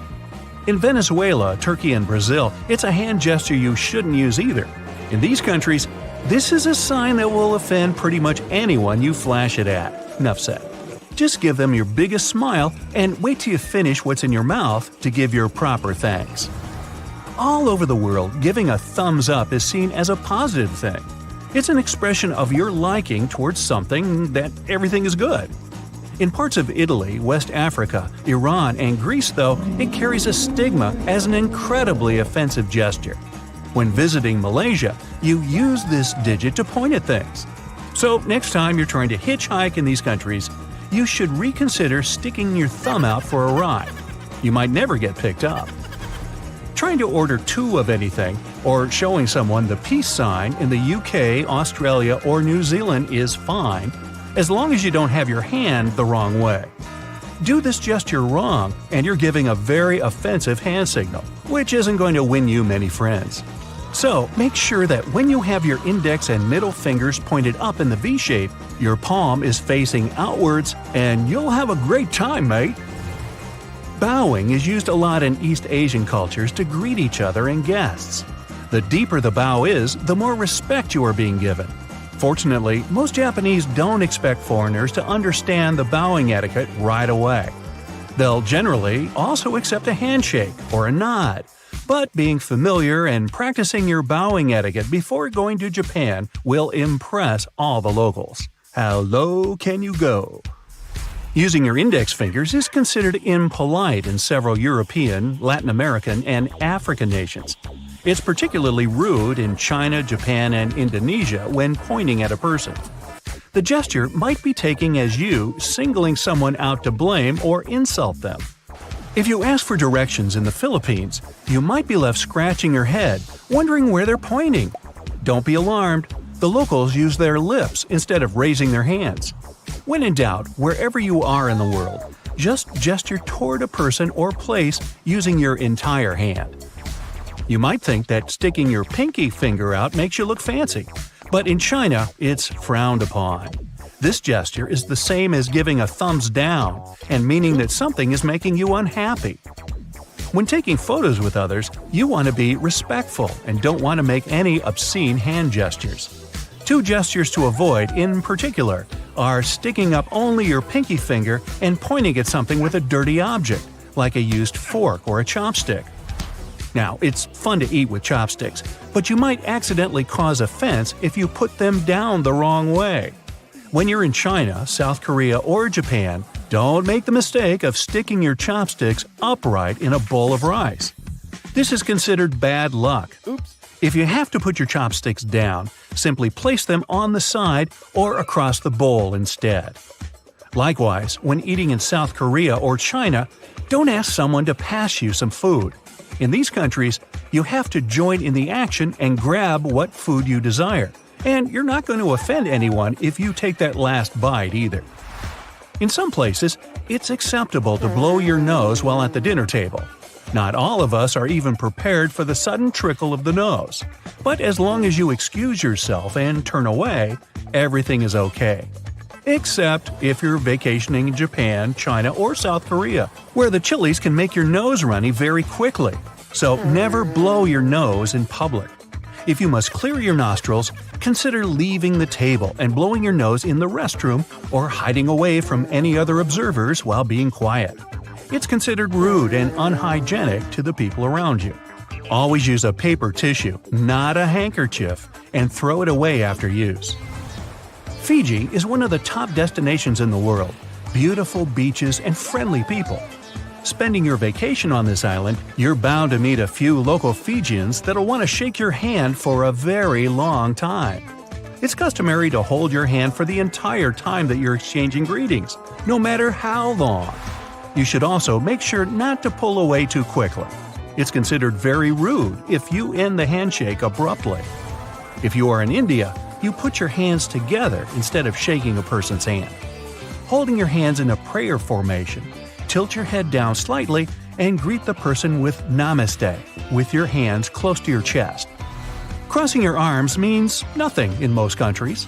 Maybe you're cold, bored, or it just feels more comfortable. In Finland, though, it's likely to send the wrong kind of message. Having your arms crossed means major disrespect. Finnish people see this as a sign of arrogance and defiance. It's done mainly to tell the people around you that you're looking for trouble. Yikes. This body language will be taken as a dare, so you're likely to be confronted if you do it. Specifically, avoid crossing your arms at people directly. You don't want to cause any trouble if you're over there on holiday. It might be tempting to shake hands with a person as soon as you meet them in Russia, but if it's in a doorway, forget about it. It's not the end of the world if you forget this simple rule, but some Russian people consider it to be very unlucky. Step all the way through the doorway before you extend your hand for a handshake. This goes for restaurants, homes, shops, and just about anywhere else you can think of with a doorway. Avoid this simple mistake and you'll save yourself some trouble and bad luck. The head is the most sacred part of the body in Thailand, so patting anyone on the head can be seen as a serious offense. In the United States, patting or ruffling someone's hair is meant to be playful or even an indication that someone's done a good job. But in Thailand, it's best to keep your hands away from other people's heads to avoid disrespecting or making them feel unclean. It's also wise to not point with your toes, as feet are considered the dirtiest part of the body. While on holiday, the last thing you want to be doing is insulting people. Looking at your watch in the middle of a conversation can be considered extremely rude in the Middle East. It looks like you're in a hurry to get away from the person you're talking to. Even if you've got an appointment for something, you don't want to be rude. Let the conversation run its natural course before checking the time. In Arabic culture, once communication has started, it must take its time. Get it? Don't ever use the palm out, fingers up stop gesture in Greece. You might not like the outcome if you do this to a local. This gesture is a huge insult to Greeks, a stigma that dates back to the Byzantine times. Likewise, in South Korea, don't hail a cab or wave someone over to you with your palm facing up. If you do, you might be stuck there for hours. Waving your hand like that is how Koreans summon their dogs. The proper way to wave is to stick your arm out while having your palm facing down and moving your head up and down vertically. This isn't the only thing to keep in mind in South Korea. If someone older than you offers a drink, the proper etiquette is to receive it with both hands and then turn your head away as you take the first sip. It's a show of respect, and respecting one's elders is taken very seriously in South Korea. When it's too cold outside, airplanes often get delayed, or in extreme cases, even cancelled altogether. First of all, if it snows heavily, such conditions drastically decrease visibility, making it unsafe to taxi and take off. During a blizzard, flight control may command the aircraft to stay on the ground and wait until the snowstorm subsides. Ice on the runway is another reason. An airplane's landing gear are nothing like a car's wheels, and they can't be equipped with studs to avoid skidding. But even if they were, a plane needs to develop speeds on the ground that are much higher than on an average road to take off successfully. If the runway is slippery with ice, the airplane can slide off it easily. Things like this actually happened in the past. For example, in January 2014, the JFK airport in New York was shut down after a plane skidded off the runway and into the snow. Luckily, no one was injured, but the airport staff had to dig the aircraft out of the snow, and even the local police joined the efforts.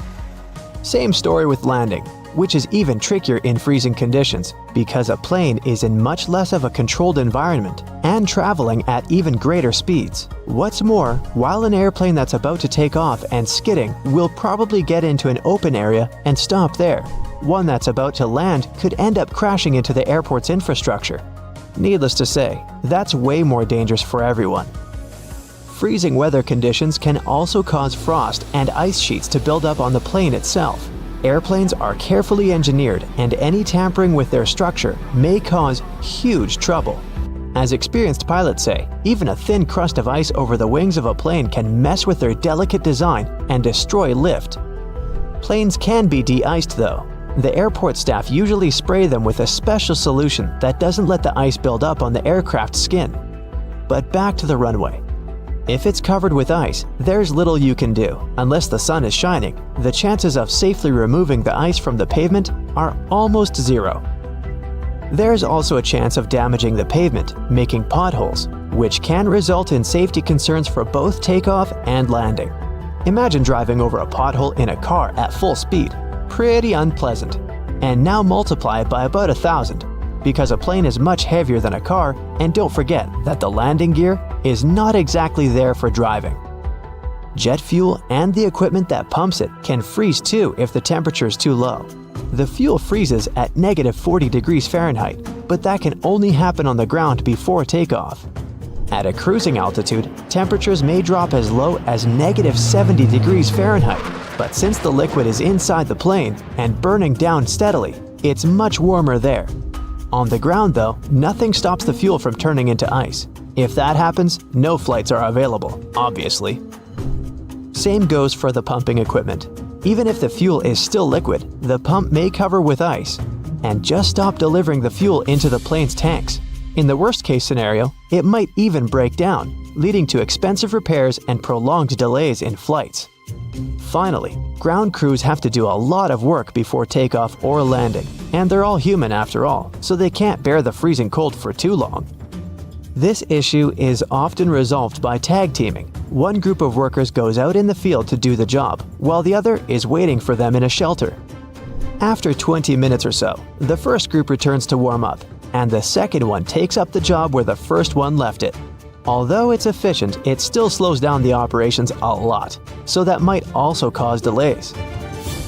But despite all the trouble freezing weather can cause, it's actually more beneficial for a plane than extreme heat. Cold air is denser than hot, so planes gain more lift and stay truer while in the air. They're more easily controlled in flight too. Air molecules are slower and closer together, creating a steady flow of air around the wings and cockpit.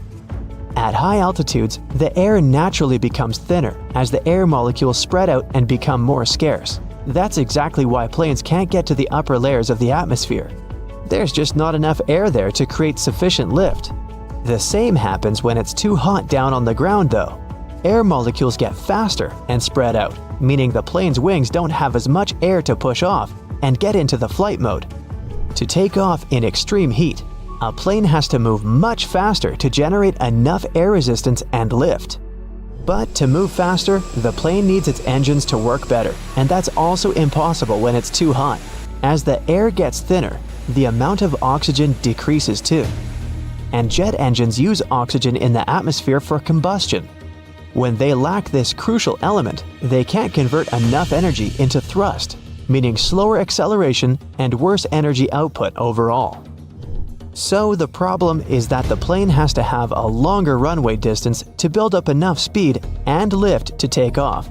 But it can't because its engines are not working to the best of their ability.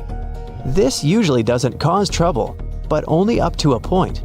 When the temperatures on the ground level reaches about 120 degrees Fahrenheit, some flights can get cancelled because it's simply dangerous for them to try and take off. Other planes are more heat resistant and powerful, but that also depends on the heat. Some aircraft even have to reduce their weight by removing part of their fuel, cargo, or even passengers when it's too hot. Lighter load means better acceleration before takeoff, and it doesn't help to avoid cancellations, but it also means planes aren't working to their full capacity. The average cruising altitude for an airplane is about 35,000 feet. They don't technically need to be so high up, but that altitude gives the best speed and efficiency. Air gets thinner at higher altitudes, which means less wind resistance, but less lift. For most commercial aircraft, the area between 30,000 and 40,000 feet is the sweet spot where the two factors balance out. You probably still aren't using a laptop from 1999, and your computer isn't flying at close to the speed of sound. Fortunately, planes have a much longer lifespan than computers. There are airliners from the early 1970s that are still just fine. They might not be able to keep up in terms of speed and fuel efficiency, but older planes are no less safe than their modern counterparts. Contrails, those white trails airplanes leave behind them at high altitudes, are easily mistaken for engine exhaust, but most are nothing more than water vapor. During a flight, moisture in the air collects in the engines before being vented with the exhaust. The hot, wet air leaving the engines mixes with the cool, dry air found at high altitudes, resulting in long, thin lines of vapor. Humidity determines when contrails form and how long they remain visible. Ever notice the numbers on the end of a runway? They're actually used to show the pilot which direction the plane is facing. For example, the number 36 is short for a heading of 360 degrees or due north. Along with numbers, the letters R and L indicate if the nearest runway is to the right or left. The lights on the tips of a plane's wings are called position lights or navigation lights, and they're used during times of reduced visibility. They help planes to see each other in the dark and can also tell pilots what direction an aircraft is traveling. The red light marks the tip of the left wing, while the green light is on the right. The third light is white and found on or near the tail. It might seem odd that the flight crew cares whether your window shades are up or down. The main reason is so that the passenger's eyes can adjust to the outside light. Mostly, it's just a matter of getting people on and off quickly. But in an emergency, the last thing they want is people stopping to blink before they evacuate the plane. Hotels are places where you know for sure lots of people stay every day. And not all of those places pay attention to cleanliness as much as they should. There can be bed bugs and other pests around that you won't notice until it's too late. So here's the deal. When you arrive at a hotel and open your room, don't rush to open your bags and put all your clothes onto the shelves, and especially the bed. Better place your bags into the bathtub for the time being, and go check the room for those pesky bugs. Check out all the rugs, soft furniture, cushions, and all other places that pests could live in. Only after you've done that, take your bags out of the bathtub and unpack. The bathtub is the safest place because no bugs are able to survive there. So, naturally, none of them will crawl into your stuff while you're not looking. You may want to throw that comforter on the floor at once, by the way. While sheets may be cleaned regularly, the comforters are not. Some hotels wash them every week or so, but others don't even bother. Same goes for your bedding. Most high-end hotels will change the sheets daily, but a lot of budget ones don't change the pillows or bedding after a guest checks out. Definitely a good idea to request fresh pillowcases when you arrive. It's also best not to drink out of that glass in the bathroom, as many glasses aren't cleaned properly. Some workers even use disinfectant or furniture polish to get the glasses looking spotless. Ever wondered why they never use fitted sheets in hotels? They might be convenient, but they're impractical for hotel use. The sheets are changed much more often than you do it at home, and the elastic becomes worn out all too soon. Besides, it's a nightmare to store fitted sheets. They have to be of two different sizes, one for either type of bed. It's just easier to take 2 universal flat sheets per double bed and get on with it. Speaking of sheets, you must have noticed that bed linen and towels in hotels are almost always white. The first reason is convenience, of course. When everything is white, it's easy to wash it all together and use bleach to get rid of any possible stains. The second explanation, however, is customer experience. According to public polls, people perceive a white color as luxurious and fresh, which makes their stay more pleasant. If you see an unusually attractive price for a room on a website, be careful. It might not include a mandatory resort fee. If you have an option to pay for a room in advance, you'll see the final cost at the checkout. It'll normally list the initial price you saw before booking and all the extra charges, resort fee included. If you decide to pay at the hotel, though, you might be up for a surprise when you check out. So always make sure to read the fine print. You may have seen a rather weird thing in many hotels, a phone in the bathroom, especially just next to the toilet. You'd probably be surprised to know that it's an actual requirement for hotels to receive a 4-diamond rating from AAA. But this also makes pretty good sense.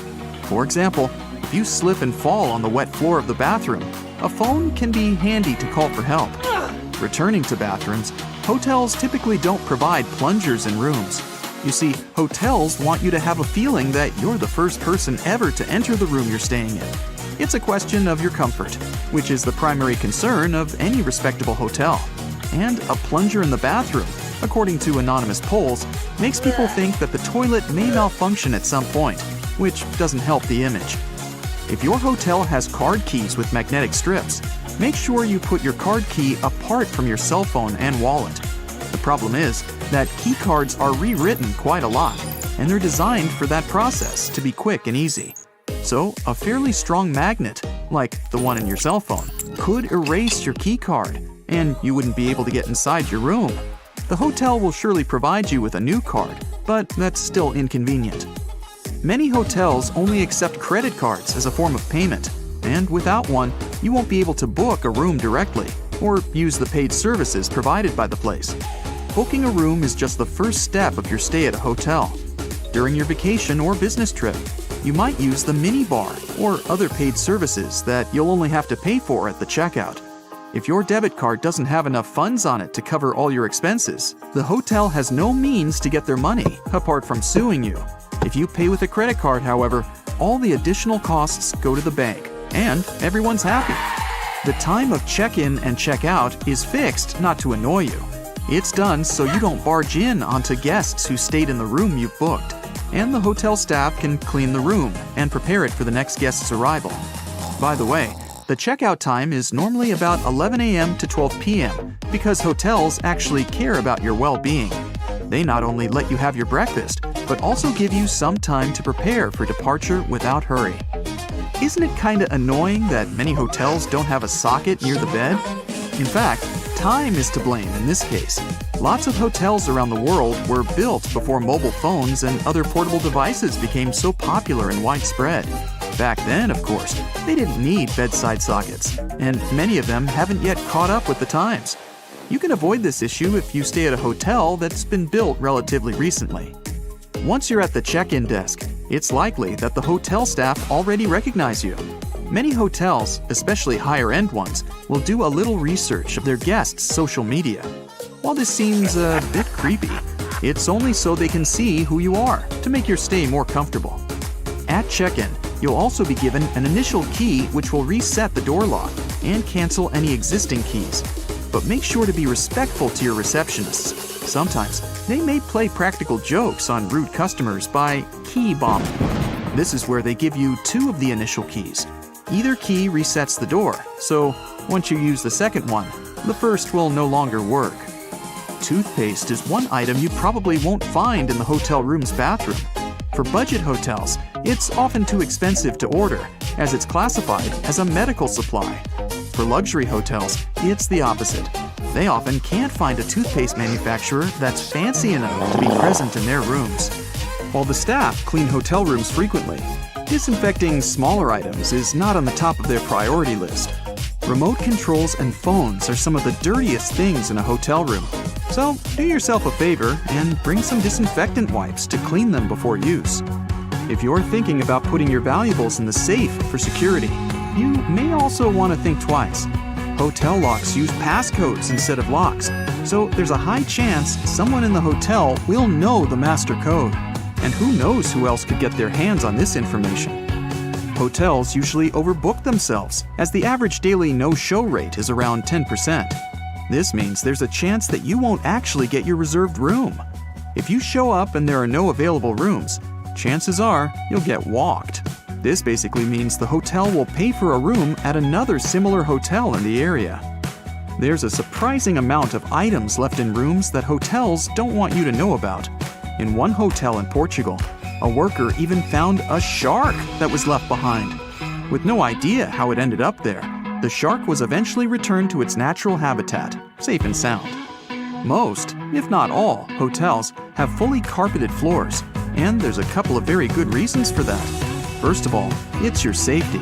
You're far less likely to slip and fall on a carpet than on a wooden or tiled floor. Secondly, it's much more cost-effective because it's faster and cheaper to replace a spoiled carpet than change the whole flooring in a room. And finally, carpets add to the room's soundproofing, which you'll be thankful for if you have overly active neighbors. Ever wondered what a continental breakfast is and why it's called that? In fact, the name comes from the UK, which is a group of islands, and it means a breakfast that's served in continental Europe. It may include pastries, sliced bread with different toppings, meat, cheese, fruit juice, and hot beverages. Let me continue my world tour, and now we're heading straight to Europe. Let's start our journey in Greece, a place with thousands of years of history. Even in modern days, there are still ancient ruins there that are being carefully preserved, and it's an interesting ride. The airport of Athens has a built-in museum with ancient artifacts. And here's how ancient and modern coexist there. Here's the view of the Acropolis from the street. A Spartan roaming the streets of Greece. A Redditor shared a photo of a modern building built right over the ancient ruins. The visitors can see the ruins through the glass. Greece is also very well known for its cats roaming the streets everywhere. This Redditor spotted a cat guarding the National Bank of Greece. These days, everyone is trying to reduce the usage of plastic. Some use paper straws and some go with glass straws. But this cafe in Greece offered to use macaroni as straws. I'm not sure if it's stupid or genius. Another user went to a restaurant in North Macedonia and got baffled when they served slices of pizza on waffles. Double win, a snack and no waste. In Romania, vending machines seem to be a thing. This one, for example, is a machine with ham. And here's a better one, a vending machine selling cartons of eggs. Scrambled eggs, probably. Europe is a place where old neighbors are modern, and this combination is mesmerizing. I'll show you. This Redditor shared a photo of a modern basketball court squeezed between 700-year-old walls in Croatia. And here's a photo from inside a grocery store. Look at these old columns. Modern problems require modern solutions. These traffic lights light up the ground so that people who store their phones could notice when the light changes. Italy is a work of art with thousands of years of history. I have quite a bunch of stuff for you from there. Some ruins date back thousands of years, and a lot of that gets preserved. A Redditor shared a photo of a lobby of a hotel that has a glass floor so that the ruins were visible. And these are the railing in an Airbnb. Even street signs are a work of art in Italy. Look at this one. Another Redditor shared even more designs. This Redditor showed a photo of a supermarket that is located in an old theater in Venice. Another user added one more photo of that supermarket. Since we're talking about supermarkets, apparently, pets are allowed there. There are even special carts to carry them. Cities are centuries old, and there are quite a few narrow streets, so post vehicles have to adjust to fit them. Here's one of them. Some cities have canals or are located on islands, so boats are a thing. This is a UPS boat at Murano Island. Europe is packed with countries. The city of Basel in Switzerland is located right on the border with France and Germany, so the airport has 3 exits. You can walk out of it to France, Germany, or Switzerland. Let's walk out in Germany. Look, there's a traffic light with a girl walking a camel. The reasons are a mystery to me because camels aren't really a German thing, but it's cute. Here's another unique streetlight featuring Karl Marx, a famous German philosopher. Back to baffling vending machines. In Germany, you can find vending machines with sausages. Hamburg is Germany's major port city. There's a river that connects it to the North Sea. No wonder there's a drive-through McDonald's for a boat. Look at this design of mineral water that is being sold in the Swiss Alps. A Redditor brought a souvenir from France. These are baguette-shaped pens. Look at this narrow house in Spain. I wonder what it looks like inside, but unfortunately, the Redditor only shared the exterior. In Portugal, cell phone towers are disguised as trees. And this is a bus that can ride the roads and then turn into a boat. A Redditor spotted doors in London that have doorknobs in the center. This seems super inconvenient, but apparently the handle doesn't turn and exists only to pull the door closed. And the metal part with the keyhole has a little handle on the bottom of it. Europe is a historical place. This post box bears the mark of a king ruling over a century ago. Back in the day, red telephone boxes were in high demand. Nowadays, when every person has a cell phone or 2, not so much. So telephone boxes are being used in different ways. This one, for example, is now a smartphone repair shop. Luxembourg is a small but rich country squeezed between France, Germany, and Belgium, and they have baguette vending machines. Let's move north first, to the Netherlands. Farmers border their fields with a strip of flowers and put up a sign with a QR code, where people can pay for picking the flowers. And here's just a weird installation spotted by some Redditor. In Denmark, in Aarhus, a city founded by the Vikings in the 8th century, you can find traffic lights with Vikings pictured on them. Some trash cans in Swedish subways have a separate space for cans. Homeless people can pick them up and exchange the cans for some cash. There's a giant statue of a silver moose in Norway. And these are signs on bathroom stalls depicting reindeer. Apparently, Finnish people are as polite as Canadians. On the bus, they have a button to thank the bus driver. Also, a Redditor spotted a raccoon pattern on a bus seat. We all know rocking horses. Most of you probably had one in your early days. Well, Finnish little people have rocking moose. Many people come to Iceland hoping to see the northern lights. A Redditor had a phone in the hotel which had a special button to wake the guest up when the northern lights appear. Lithuanians sometimes put fake police cars on the sides of the road to combat road speeding. Europe has been ruled by kings and queens for centuries. Even today, many countries like the UK, the Netherlands, Spain, Denmark, Belgium, and some other countries have monarchs. So, no wonder that there are hundreds of castles scattered across Europe. Poland doesn't have any monarchs these days, but it still has 500 castles. Here's a warning sign for ghosts next to one of them. In Wrocław, all landmarks have a model so that visually impaired people could touch and see them too. There's also a statue of Darth Vader in one Polish city. In reality, it's a statue of a Polish magnate who supervised the construction of a port. But from time to time, locals dress the statue in Lord Vader's costume. This sign in Poland specifically prohibits bikes, tractors, and horses to go on a highway. In some places, there's a separate line on the sidewalk for people who are walking and staring at their phones. And now we travel across the Atlantic to Africa. This is Dune 7 in Namibia, the 7th biggest dune in the world. It's as tall as the Empire State Building. An internet user shared this photo.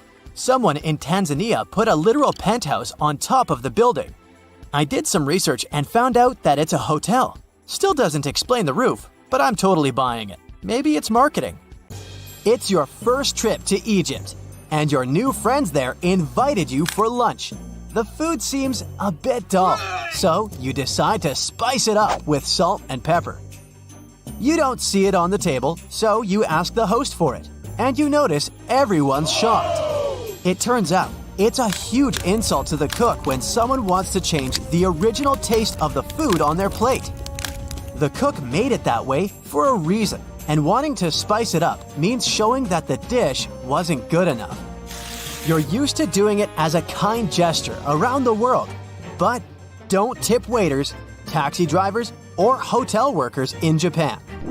They can get offended because they already get paid for providing you with good service, and there's no need for extra money to make it any better.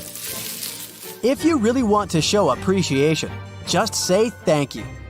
It's okay to tip private guides, tour companies, and interpreters. You can put any amount that feels right to you in an envelope and hand it down to them. If you want to impress your new Japanese friends or colleagues, take some time to study chopstick etiquette. When you master the art of holding chopsticks, remember not to rub them together. People do it to remove splinters, so it might look like you're unhappy with the quality of the pair that your host provided you with. Don't put your chopsticks vertically in your bowl of rice. This way, it can be seen as an offering to the deceased. Don't wave chopsticks in the air or use them to point at things.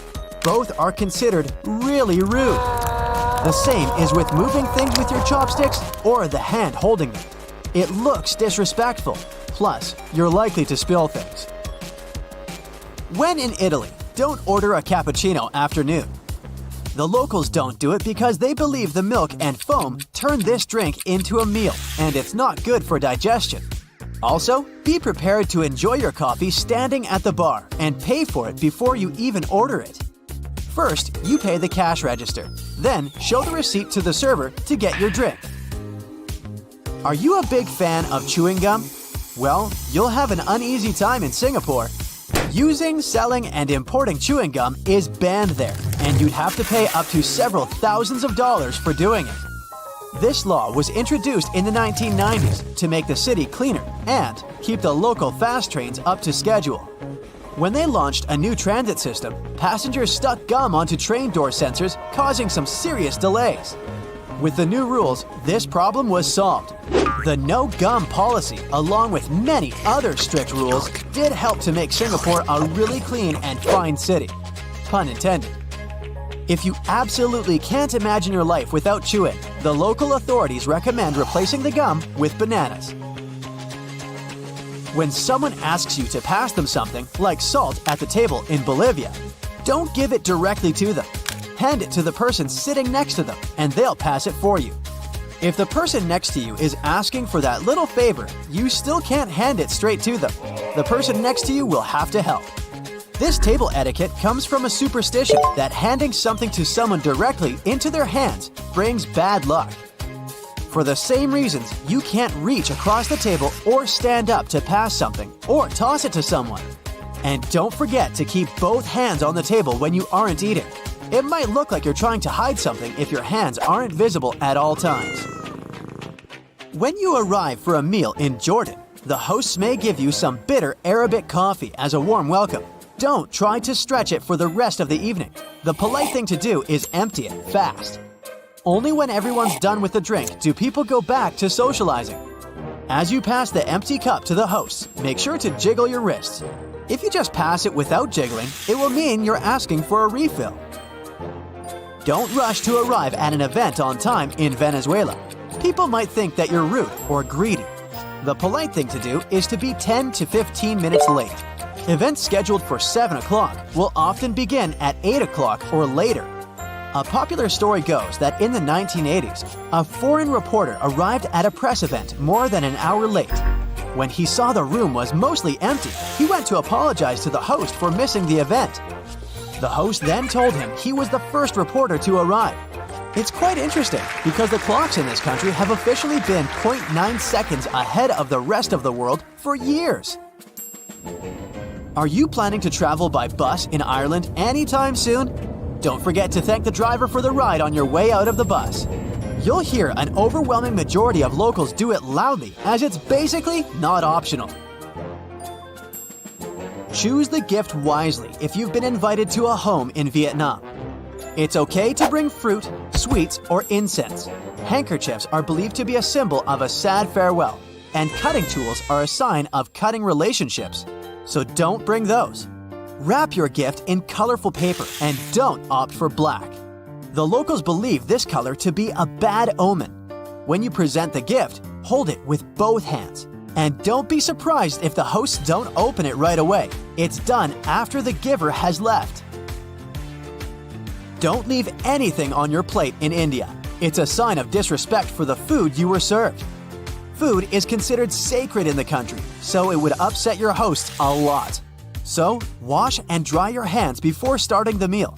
Don't forget to praise the cook, and wait for the eldest to stand up before you leave the table. In South India, it's common to serve food on a banana leaf. You gotta fold it over from the top when you're done with the meal. Folding it from the bottom means you weren't satisfied with what you got. It might be a good conversation starter elsewhere, but don't brag about your achievements in Denmark. The locals believe that everyone is equal, so you won't hear them talk about their successful careers or talents or how special they are. And they expect the same from you.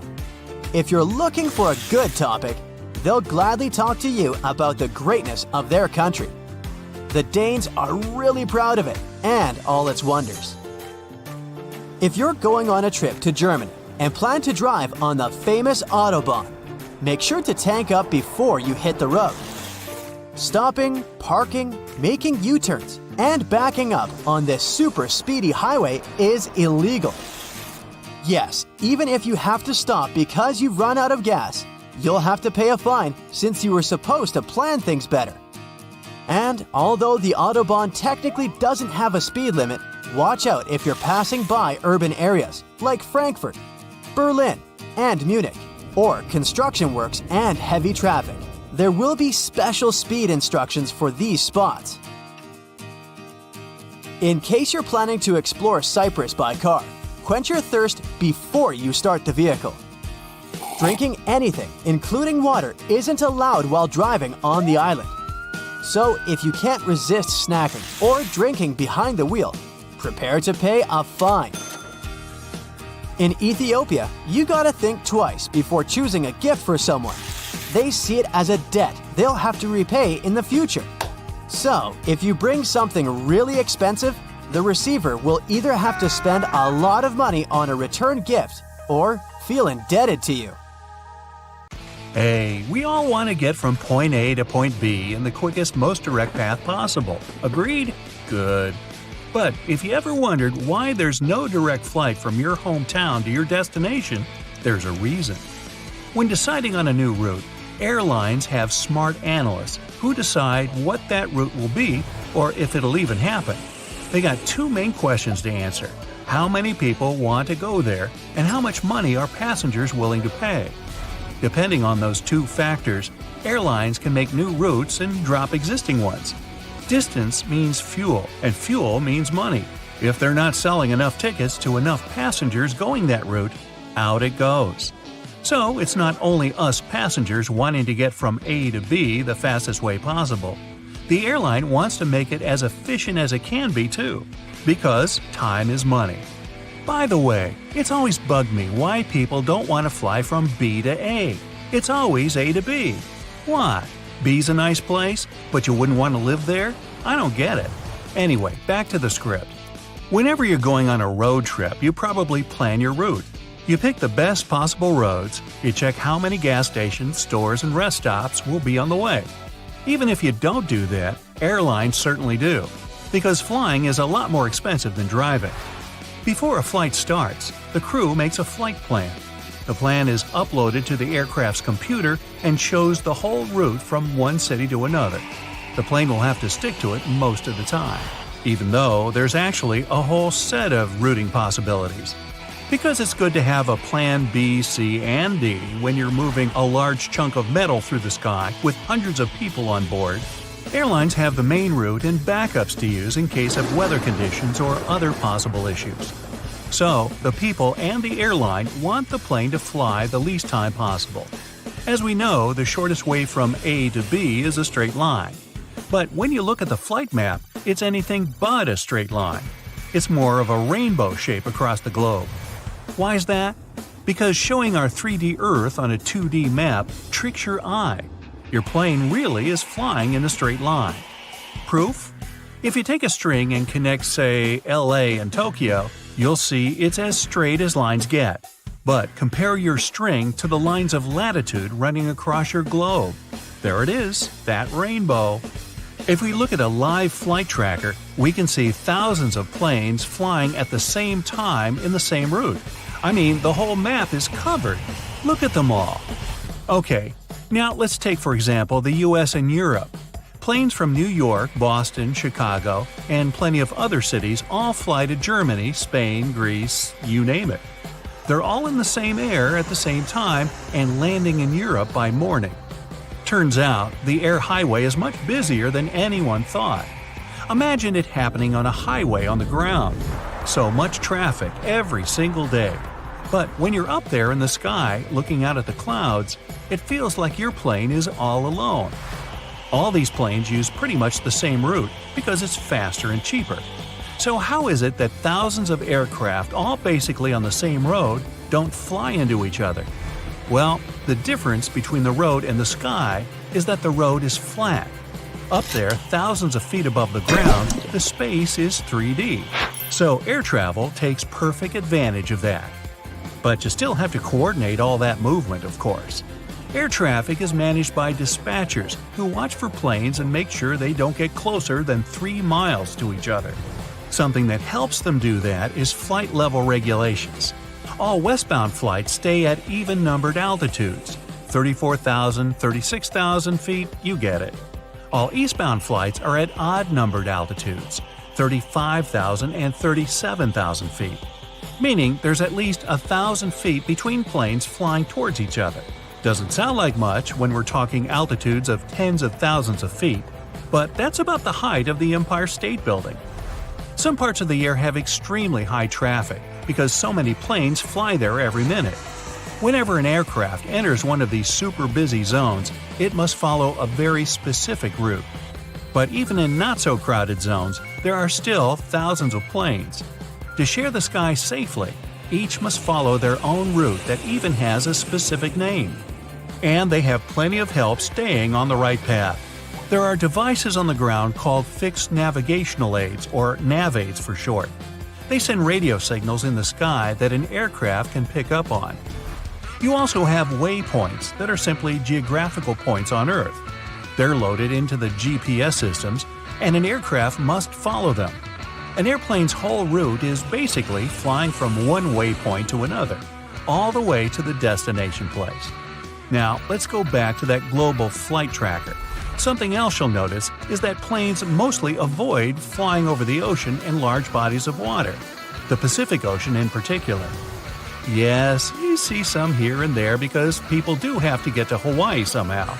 But in general, everyone's flying around the Pacific, not over it. That's because it's a route that's preferably avoided. Whenever there's a nice path above the ground an aircraft can follow instead, it'll go for the ground. But that doesn't make any sense because flights over water are smoother. Turbulence is caused from hot air rising from the ground. When there's no ground below you and just vast water, the source disappears and you get a less bumpy flight. Still, flying over land is safer. It just comes down to more possibilities for emergency landing on the ground rather than, well, in the middle of the ocean. And planes that take those transoceanic flights are usually the big kind with 4 engines. It'd just be too dangerous for the ones with only 2 engines. Just imagine an engine fails, and that plane would have to rely on the one other engine it has. If possible, just best avoid it. But big ones also prefer to have a safe place to land just in case. Now, show me an airport in the Pacific Ocean. Not many of them, huh? Hence, why everyone's flying around it. Another region that planes prefer to avoid is the Himalayas. Again, doesn't mean it never happens, just better not to.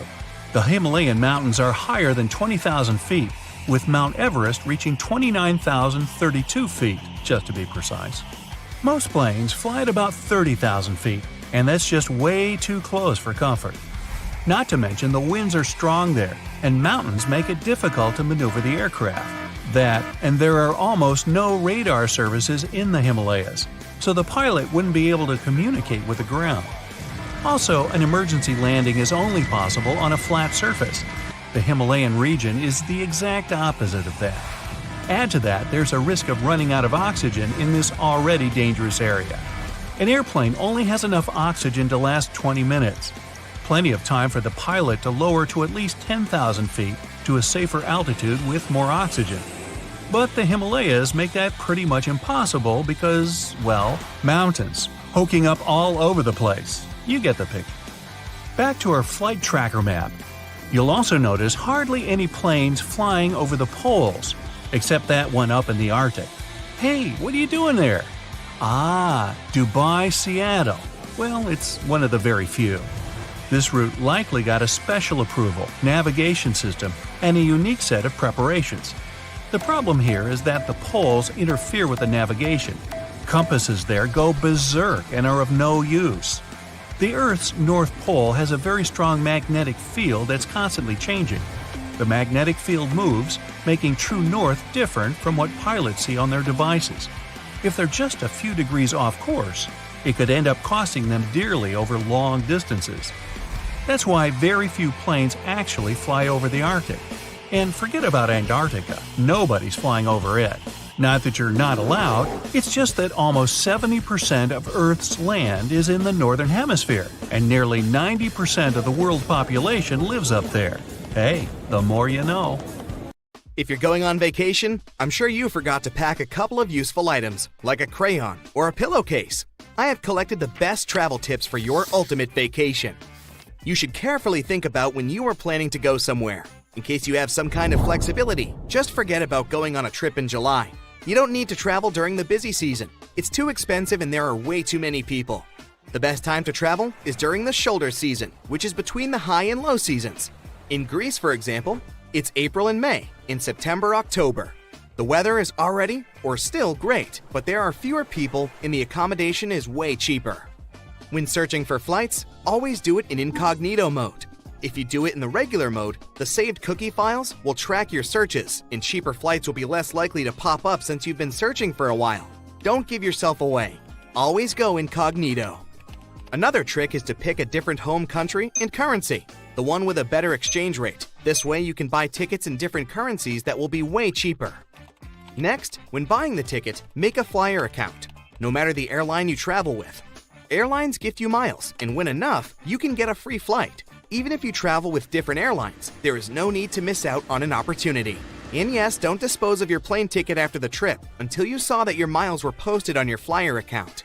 Also, if you ever need to cancel a non-refundable ticket, just don't cancel it and don't show up. In case something happens and the flight gets canceled, you will get your money back because no one knew you weren't going to fly anyways. As for picking the seats, if you fly with someone, don't pick the seats next to each other. keep the middle seat between you, and there will be a higher probability that it won't be booked unless the plane is full. If you're lucky, you'll have 3 seats for the 2 of you. But if you end up getting a neighbor, you can just ask them to switch seats with you so that one of you can sit next to each other with whoever you're traveling with. Most people will be happy to switch. If you have a long layover, use it to your advantage. 6 hours layovers aren't cool. Too long to chill in the airport, but too short to get out. In this case, better opt for longer layovers and use them to explore the city before your next flight. If you're booking a hotel, always join their loyalty program. Just like with plane tickets, it won't hurt, but you will still be treated like a special guest. Also, when checking in, ask for an opportunity for an upgrade. You can get a better room for the same price, and always make sure to let the hotel know if there's any special occasion. Like a honeymoon, anniversary, birthday, or anything, you'll probably end up with some nice perks from the hotel staff. Even though websites for hotel search are cool to use, once you pick the hotel, just call them directly for booking. Websites take fees for posting offers, so everything that appears there will be more expensive. Call the hotel directly to book a room, and you'll get it for cheaper. But don't feel limited by hotels. Airbnbs are a great option, and often you can get luxurious places for cheap. Also, if you don't mind hostels, they can be fun too. You can meet and befriend travelers from other countries, and maybe you can even stay at their place if you ever go to their country. Now off to packing. First off, always make a packing checklist and keep it on your phone. It's hard to remember everything you need right away, so put together the list in a couple of days and add another item as soon as you remember it. This way, you don't forget anything important when packing. To fit more stuff in your suitcase, roll your clothes. This way, they take way less space. Roll all the shampoos and other things that can spill over in a shower cap. This way, even if something explodes, everything inside will still be protected. Also, use packing cubes. They help to organize everything and save a lot of space. Learn to organize your stuff efficiently. A tic-tac box can be a good storage for bobby pins, and they'll all be in place. Use a carbine to keep all hair ties together. Have you packed a pillowcase? You should. It doesn't take much space, but in case you get uncomfortable when traveling, you can just stock the pillowcase with some clothes. Voila! You got yourself a pillow. Also, put a dryer sheet inside your suitcase. This way your clothes will smell nice, even on long trips. Don't forget to make a copy of your passport and carry it in your wallet just in case. And you can also have a scanned copy of it on the cloud. Another good item to keep is a power bank. Those outlets in airports and airplanes don't always work. Also, get a crayon. It'll be handy if you need to write something down. Pens don't work well in planes because of the air pressure, and pencils break. A crayon will always be there for you.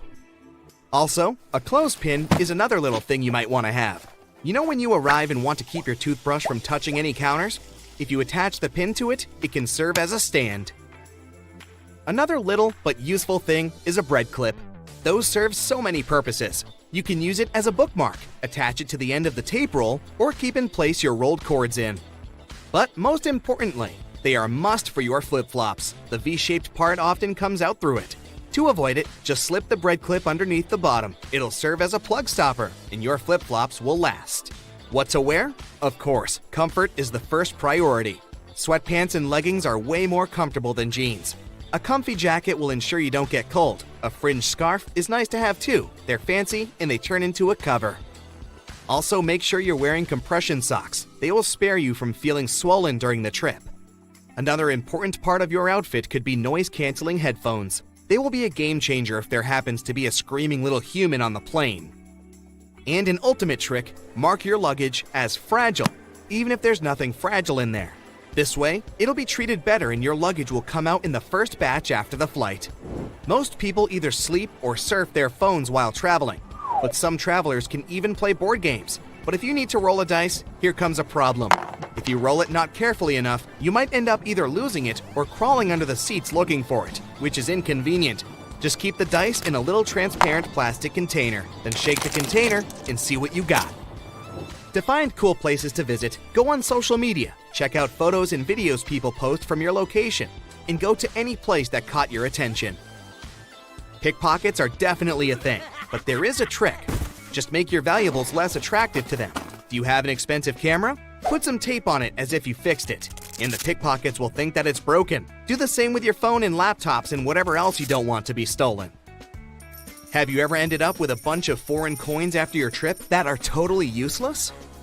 Some coins and bills are cool to keep from trips as souvenirs, but too much is too bothersome.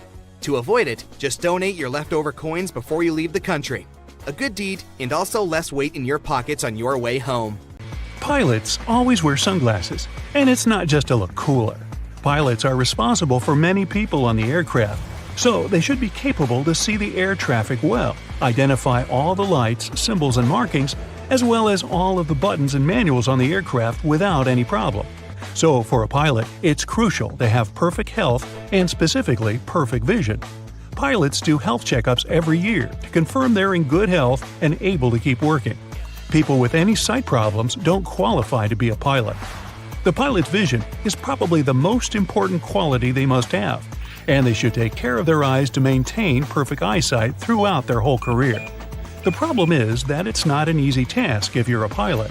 The damaging solar radiation that our sun emits is filtered out by the Earth's atmosphere, so the sunlight isn't very harmful to you if you spend most of your time on the ground. But up in the sky, it's different. There's less air, and the brightness is way higher. With every 100 feet of elevation, the solar radiation is 5% stronger. On average, aircraft fly at 35,000 feet. This means that the amount of UV radiation is 1,750% higher than on the ground. This is very damaging for any person's vision. The high amount of time the pilots spend in the air makes them vulnerable to various eye problems, and having eye problems costs any pilot their career. So that's why they wear sunglasses, to protect their vision. The sunglasses they wear must be of the best quality. They should, of course, minimize the impact of the sunlight and withstand the UV rays, providing 100% protection for the eyes. Also, they can't be polarized, since polarization can hinder seeing cockpit displays. They should provide the best clarity, decrease eye fatigue, and even minimize the color deformation, so they can see just like they would without sunglasses on. Takeoff and landing are the most crucial and dangerous stages of a flight. To ensure everyone's safety, the rules are especially strict. One of the rules is to turn on the airplane mode on your devices. The reason behind it is to make sure that the signals that gadgets transmit don't interfere with the plane's electronic systems and don't block the radio's frequency. You've probably heard that clicking sound a speaker makes right before your cell phone gets a call if it's right next to the speakers. These sounds are what the pilot might hear while communicating with air traffic control. Even 1 second of interference can cause a lot of confusion between the pilots and air traffic control who closely monitor the plane.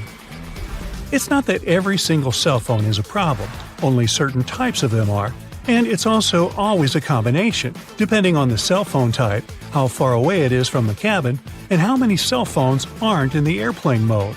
The plane crew can't identify which exact passenger didn't turn the airplane mode on, but they can tell if many people didn't, so they'll ask you to do so repeatedly. Another requirement during takeoff and landing is to raise window blinds. No surprise, it's also done for better safety. It's to make your eyes get used to the light or the darkness outside. In case something happens during these critical stages of the flight, everyone will be able to react and evacuate more quickly, which is precious. For the very same reason, the lights are dimmed in the airplane. This way the lighting will be the closest to the light outside of the aircraft. Another reason is that if the window blinds are open when the plane is on the ground, people outside can see exactly what's going on in the plane. For example, if there's fire or smoke, and where exactly it is. This way they can better plan the evacuation. The passengers are asked to fold up their tables and straighten the seats to ensure that, in case of emergency, everyone will be able to leave the plane as fast as possible. You might have known that there are always 2 pilots on a plane, and it's done for safety reasons. In case something happens to the first pilot, the co-pilot can take up their role. An airplane obviously has many automated systems, including the autopilot. But an aircraft is a complex system, and all of it must be monitored and regulated. The second pilot allows better planning and coordination. While the first pilot controls and adjusts the autopilot, the second one monitors the controls or communicates with the control tower. Also, there are checklists for safety standards, and pilots have to ensure they're completed at different stages of the route. So, while the captain is focused on the flight, the co-pilot can complete the checklist and make sure that everything's going according to plan. Some flights last long hours. For example, the longest flight ever was from Singapore to New York, and it lasted 17 hours and 50 minutes. Flights that last 14 or 15 hours are already pretty common. Of course, no person, even a trained pilot, can stay focused this whole time. So, long hours can impact pilots' performance. They can experience fatigue, and it's important that there's a second pilot nearby to take on. Some airlines even have 3 pilots flying the longest routes. There's a special cabin for a pilot to rest in while the others are controlling the airplane. But apart from 2 or even 3 pilots on board, there's also an autopilot. Still, we need human pilots, because no autopilot, even the best one existing, can yet replace a human. An autopilot that every passenger airplane has can only manage the aircraft under certain and pretty restricted conditions. No autopilot yet can do the takeoff and landing by itself, so it's done manually. The captain activates the autopilot after takeoff and deactivates it before landing. In case of no visibility, the pilot can land the plane using an auto-land system. This system can land the aircraft fully automatically and blindly, but it needs supervision of a pilot always. The autopilot is most needed so that the human doesn't have to hand control the airplane during the whole flight. Like when you drive from one city to another, you have to keep your hands on the wheel at all times. The autopilot saves you that effort, being able to keep the airplane going in the right direction. The route data of every airplane is pre-planned and uploaded to the system. The pilot can set up the needed mode, and the autopilot can control the airplane within its uploaded route, keep up the altitude, speed, and direction. The pilots, meanwhile, keep an eye on the autopilot and focus on other tasks like navigating, planning, and communicating with air traffic control. If you've ever flown, you've probably noticed that there's a little hole in the windows. It's called a bleed hole. An airplane window has 3 panes of plexiglass, and there's a little gap between the outer and middle panes. The middle one has the bleed hole. It's there to regulate the pressure difference between the inside and outside of the cabin. This way, the outer pane can handle the load. If the outer pane breaks, the middle one, even though there's a hole in it, will be able to keep the window intact. Also, that hole keeps the windows from fogging up and frosting over. Whenever a plane flies by, it leaves a white trail behind it. Up there in the sky, the atmosphere has lower temperature and vapor pressure than the hot gas that is emitted by the plane's engines. The hot gas and cold atmosphere mix together and freeze, leaving a trail behind. That's the same principle as when you see the cloud of your hot breath on a cold day. You can also determine the weather outside by the looks of that trail. If it's thin and short, the weather is nice and the humidity is low. But if the trail is thick and long, it's a sign of humid air and might be a sign of an upcoming storm. Also, here's a piece of advice from a pilot. When a pilot flies as a passenger, they always pay attention to where the emergency exits are. Even more, they count the number of rows between their seat and the emergency exit. This way, in case of emergency, you'll manage to find the exit easily even if you're blinded, just by touching the seats and passing the number of rows you counted in advance. The plane rumbles into life and is soon roaring down the runway. You look out the window and your heart is racing. How exciting to be going on a holiday, finally. It's only once you're above the clouds at 35,000 feet that you get up for a stretch. You look down the aisle and notice that the cockpit door is open. To your growing horror, you notice that it's completely empty. The pilot's either napping somewhere, gone for a comfort break, or there's no one flying this thing. You ask the flight attendant, who tells you the truth. The plane is fully automatic, and there's nothing you can do. Self-flying planes are no longer the stuff of science fiction. They're already here. Many companies say pilotless passenger flights are simply a case of not if, but when. The issue is convincing the general public that they're safe. Some don't realize that once the seatbelt sign has been switched off, your typical passenger jet is likely flying by itself already. The autopilot can even climb, descend, and turn as instructed. We've already been flown about by an automated system. We just didn't realize to what extent. A commercial airliner can already land itself, though it's tricky to set up. Presently, 2 well-trained pilots are still required to be in the cockpit, for now. Many companies, such as Merlin Air, have been testing small 2-engine planes to auto-fly in the Mojave Desert. Airbus performed its first fully automated takeoff in December 2019, though there were 2 pilots in the cockpit, just in case. Some companies are developing hardware and software to retrofit older planes. The aim is to replicate everything a pilot can do via a set of computer systems. The barrier, they say, is human rather than technical. Old-fashioned lack of trust.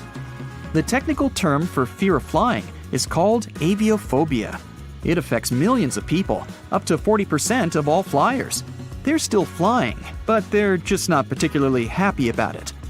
Between 2.5% and 5% of the population are so anxious they won't fly at all.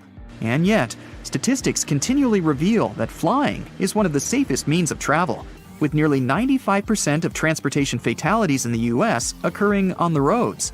If you were to fly 500 miles every day for a year, the fatality risk is still only 1 in 85,000. Or, to put it in simpler terms, for the average American, the risk of a serious accident is just 1 in 11 million. There are much higher odds of being struck by lightning. Companies may be well served by offering breathing exercises and other strategies to make their customers feel more comfortable. It's surprising that airlines haven't already implemented a variety of programs to make travelers feel more relaxed. After all, many of these air accidents are caused by human error. Being automated may be a safer option. Then there's the other argument that it takes humans to create the automated systems. There's no doubt, though, that fully autonomous aircraft will soon be with us. As the population grows, our cities expand, and there will be more need for faster and more efficient travel. Many people will be reliant upon flying taxis to bypass hectic environments. They already exist. Not only can they cover short distances, but potentially thousands of miles. They can cover the same distance that a car can in a quarter of the time.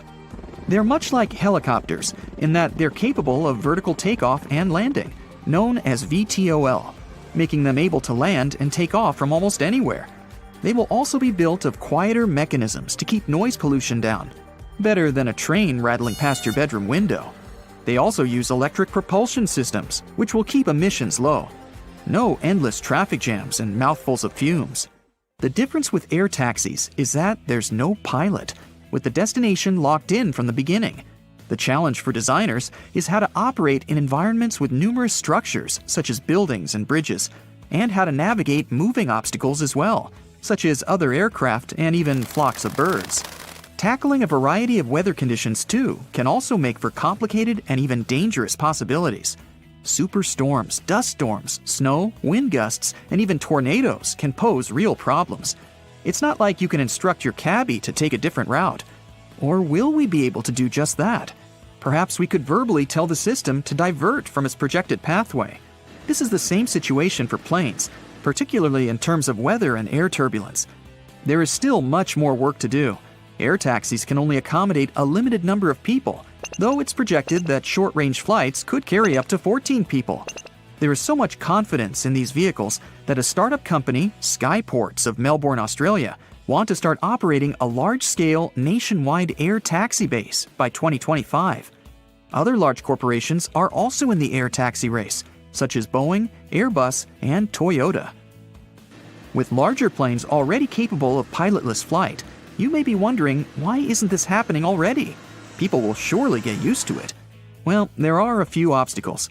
There are regulations that are yet to be drawn up. Business people are already saying that regulators are falling behind, and that air taxis alone could be a multi-trillion-dollar industry within just 2 decades. Not all experts agree that the technology is reliable. Some pilots have also stated that automatics can malfunction and that someone must be there to take over. They also point to weather events that cannot be predicted and require the speed of human intervention. You could also argue that the pilots are going to say things like that because, well, they don't want to lose their jobs, and who can blame them? Yet they're not wrong. The Boeing 737 MAX, for example, was grounded in 2019 after 2 well-known crashes, one in Indonesia and the other in Ethiopia. The reason, in its simplest form, was due to flaws in the flight stabilization program. Incidents such as these only reinforce the fear. While pilots rightly say they've had to intervene when computer systems don't function correctly, in return, there's been documented crashes because pilots did not trust their systems and ignored warnings. There's also a very important factor to take into account. Research has suggested that without pilots, airlines could save $35 billion a year, and that's a lot of motivation. Regardless, the industry is changing, and there's increased development every year. Sophisticated sensors, improved cameras, self-assessing systems. Despite these advances, though, basic questions are yet to be fully answered. What would the automatic pilot do if there was an emergency? Could it automatically scope out a place to land safely? Could it put out a distress call? And how would it communicate with air traffic control? This uncertainty is what makes people fearful. We only have to look to drones to see what's already possible. Whether operated via smartphone or from onboard a ship, drones are unmistakably becoming more commonplace and performing an array of tasks. From filming whales to delivering parcels and long-range intelligence gathering, they map inaccessible terrain and use thermal sensors for search and rescue operations. They can even drop in supplies in disaster situations. They're literally saving lives. Their usage has tripled from 2019 to 2021 and is expected to do so again by the end of 2022. And yet, none of this is actually new. Over a century ago, the British developed unmanned aerial vehicles, or UAVs. They managed to fly a radio-controlled monoplane on March 21, 1917. More prototypes were developed over the decades, and in the 1940s, thousands of pilotless drones, or OQ-2 radio planes as they were known, were built. Many variations have been used ever since. Model enthusiasts have been using radio-controlled toy planes for decades. Drones continue to grow in popularity due to their high level of convenience and effectiveness. For these reasons and more, the technological advancements continue at breakneck speed. And yet, their full potential has not been reached, not by a long shot. If drones can be used for such extraordinary means, imagine what pilotless planes could do. The sky is literally the limit. While many are still fearful, people have already been flying for well over 100 years. The technology is there. It's whether the public is ready, in a manner of speaking, to take the leap that counts. So, it's pouring outside when you get on a plane. If you were in a car, you'd simply switch on the windshield wipers and the headlights after turning the key in the ignition. Do pilots do that? Airplanes spark so many questions, and it's time for some answers. Do planes have windshield wipers? Yes, commercial planes do, but they're only used during taxiing, takeoff, and landing. Once a plane reaches its cruising altitude, pilots turn them off. The plane's speed is fast enough to clear the windshields from rain. Wipers might be absent on single-engine airplanes because the propeller airstream blows strong enough to keep the water away. What happens when a plane loses one engine in flight? Actually, it goes, "Hey, has anybody seen my engine? It was just here a second ago." No, nothing special. The plane actually just keeps flying. There are certificates for planes flying over oceans or long distances that state how long they can do it. For example, the Boeing 787 can fly for more than 5 hours without the second engine. It's enough for pilots to plan a safe landing. Well, why is it so cold on a plane? The temperature on board averages 74 degrees Fahrenheit, about the same as in most office buildings. But you feel so cold because your body doesn't move much, producing less heat to warm itself. The crew doesn't turn the heat up because hot air can cause some passengers to faint during the flight. Do airplanes have horns? Yeah, and some of them have a whole trumpet section. Actually, yes, they do have horns, but pilots don't use it to scare away birds or get other aircraft's attention in the sky. "Hey, move over, buddy!" Actually, you can hear that high-pitched chime only on the ground when the plane isn't moving. Like when an engineer checks something in the cockpit and wants to get the attention of a ground crew member. Why do planes leave white trails in the sky? It happens when the engine burns fuel. It ejects water and carbon dioxide that gets mixed with the atmosphere, and since the air is cold at high altitude and this exhaust is hot, the water condenses and may freeze, creating those white tails. Do airplanes have brakes? Yes, there are multiple disc brakes made of carbon steel material, similar to the ones in your car. But using them only isn't enough to stop the plane when it touches the ground. The braking system also includes different surfaces that slide out of the wings and disrupt the airflow. Can a plane door open mid-flight? The cabin pressure is the force that won't let that happen. If someone tried to do it, they would have to overcome more than 24,000 pounds of pressure, the weight of a ship anchor. Plus, there are lock bolts deep inside the aircraft structure that hold the door in place. What happens when lightning hits a plane? Now, statistics say this happens to every commercial plane about once a year. But the aircraft's metal parts and lightning protection systems prevent electrical buildup. So, in most cases, this leaves a plane with only a scorch mark on its surface. Why don't the seats and windows always line up? Good question. All commercial planes are designed with seats and windows perfectly aligned. But when an airline buys a jet, it often chooses to add extra seats. More seats mean more passengers and more tickets sold. And less of a view and less legroom for you. See how that works? Why do flight attendants touch the overhead compartment? You'd think that they're checking to see if it's closed tightly. But nope, they use a scalloped handrail hidden at the bottom of the overhead compartment for a steadier walk along the aisle. What are those white spiral marks on engines for?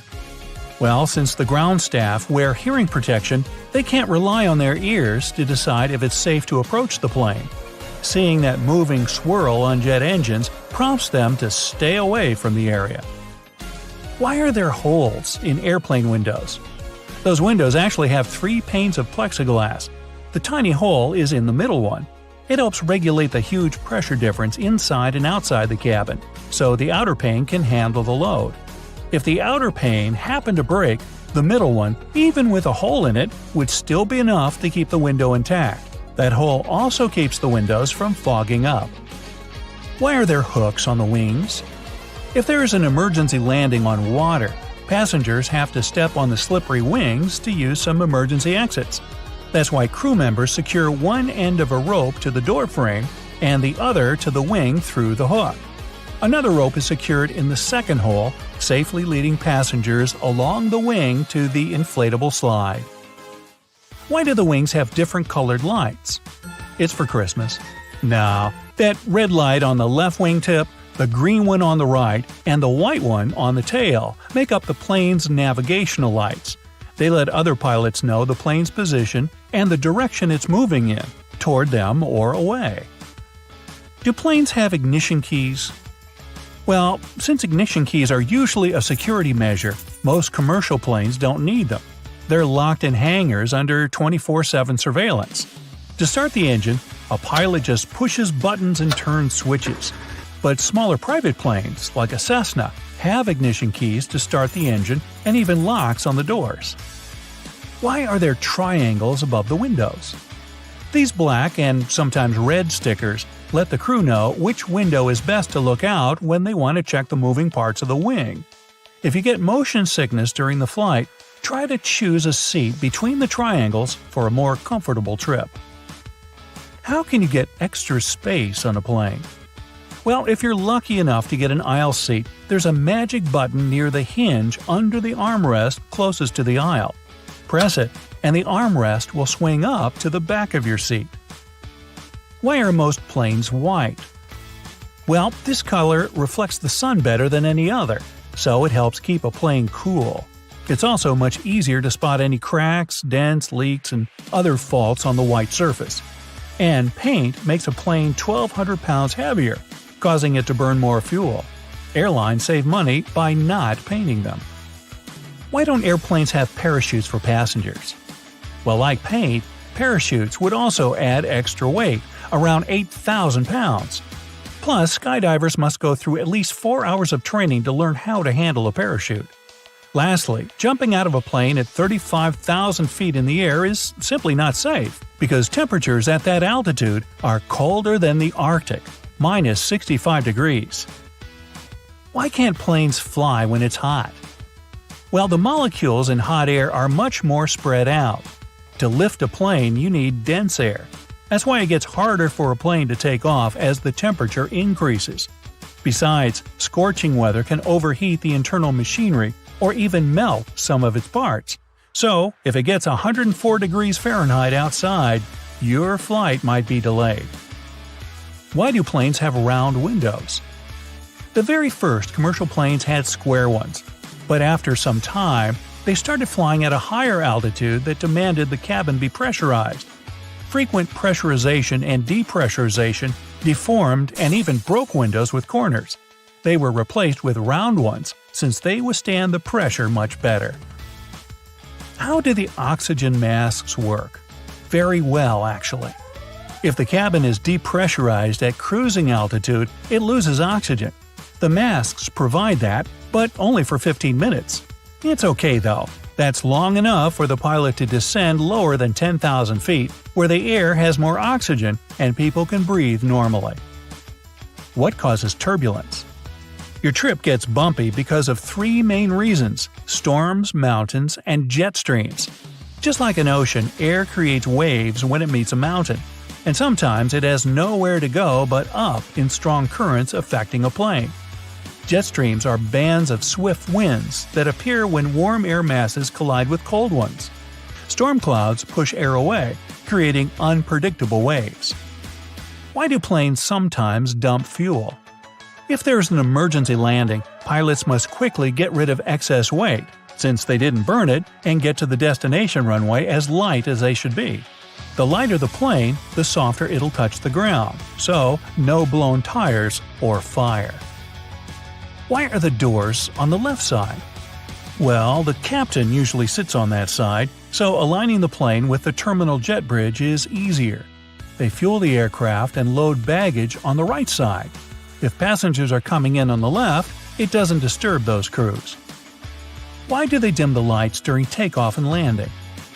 It takes your eyes up to 30 minutes to fully adjust to a dark setting.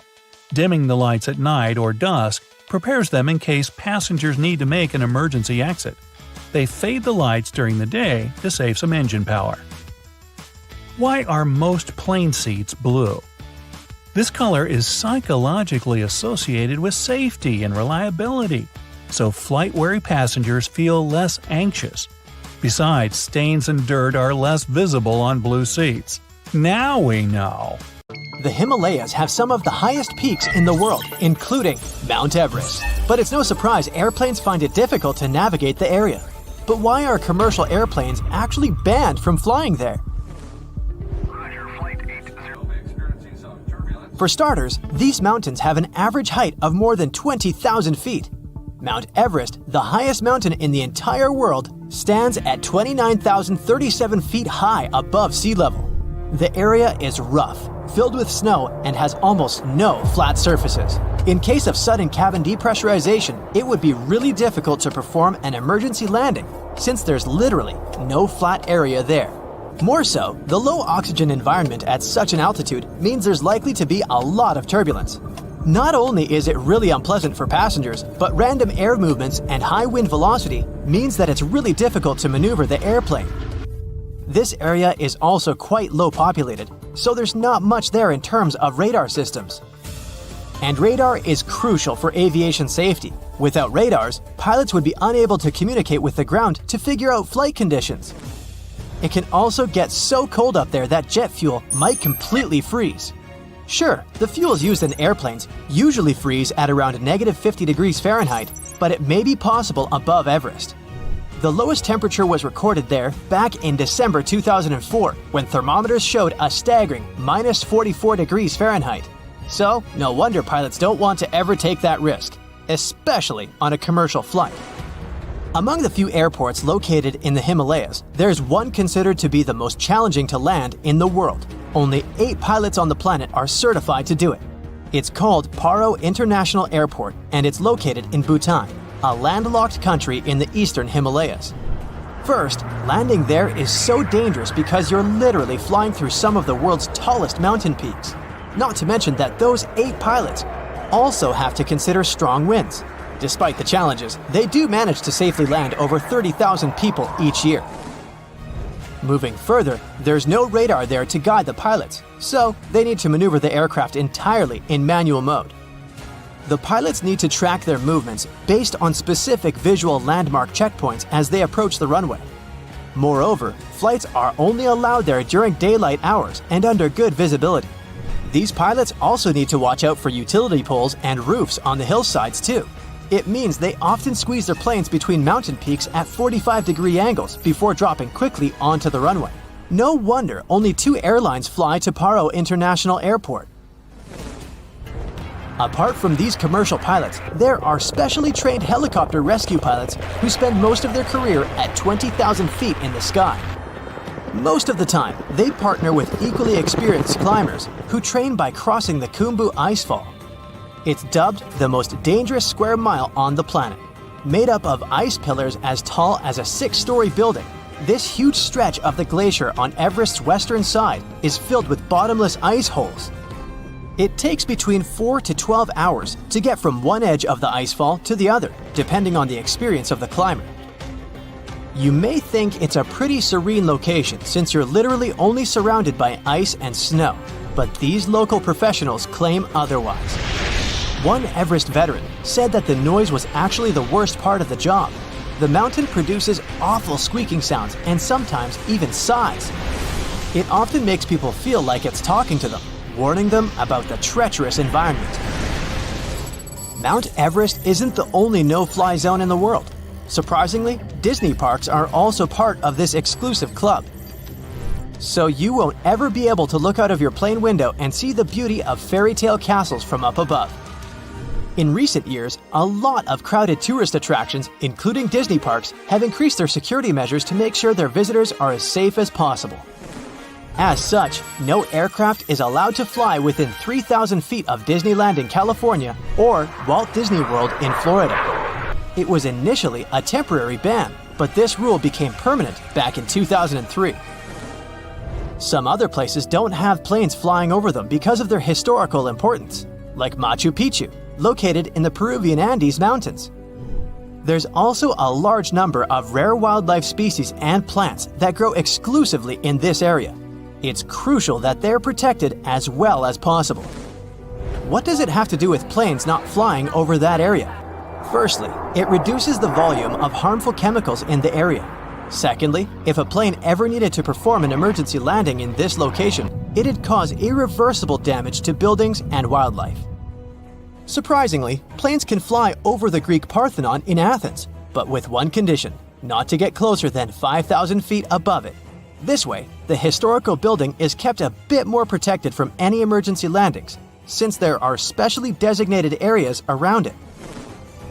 You won't be able to see the Taj Mahal from above either, since it's one of the most important, oldest, and most beautiful pieces of architecture in the world. It also needs added security features. This building dates back to the 1600s. UNESCO announced it a World Heritage Site in 1983. The Indian authorities set up a no-fly zone above it in 2006. They did it to safeguard not only the building itself, but also the crowds of tourists that come there each year, 7 to 8 million people. Buckingham Palace is well known for being the residence of British monarchs. So, for the Queen's security, a no-fly zone was set up here too. Planes aren't allowed to fly over Windsor Castle either, to make sure the royal family is equally protected. Other important British buildings with no-fly zones include Number 10 Downing Street, the British Prime Minister's official residence and office, and the Houses of Parliament. George Washington's home in Mount Vernon, Virginia, can only have planes flying above it at more than 1,500 feet. The historical wooden mansion was built for President George Washington between 1758 and 1778.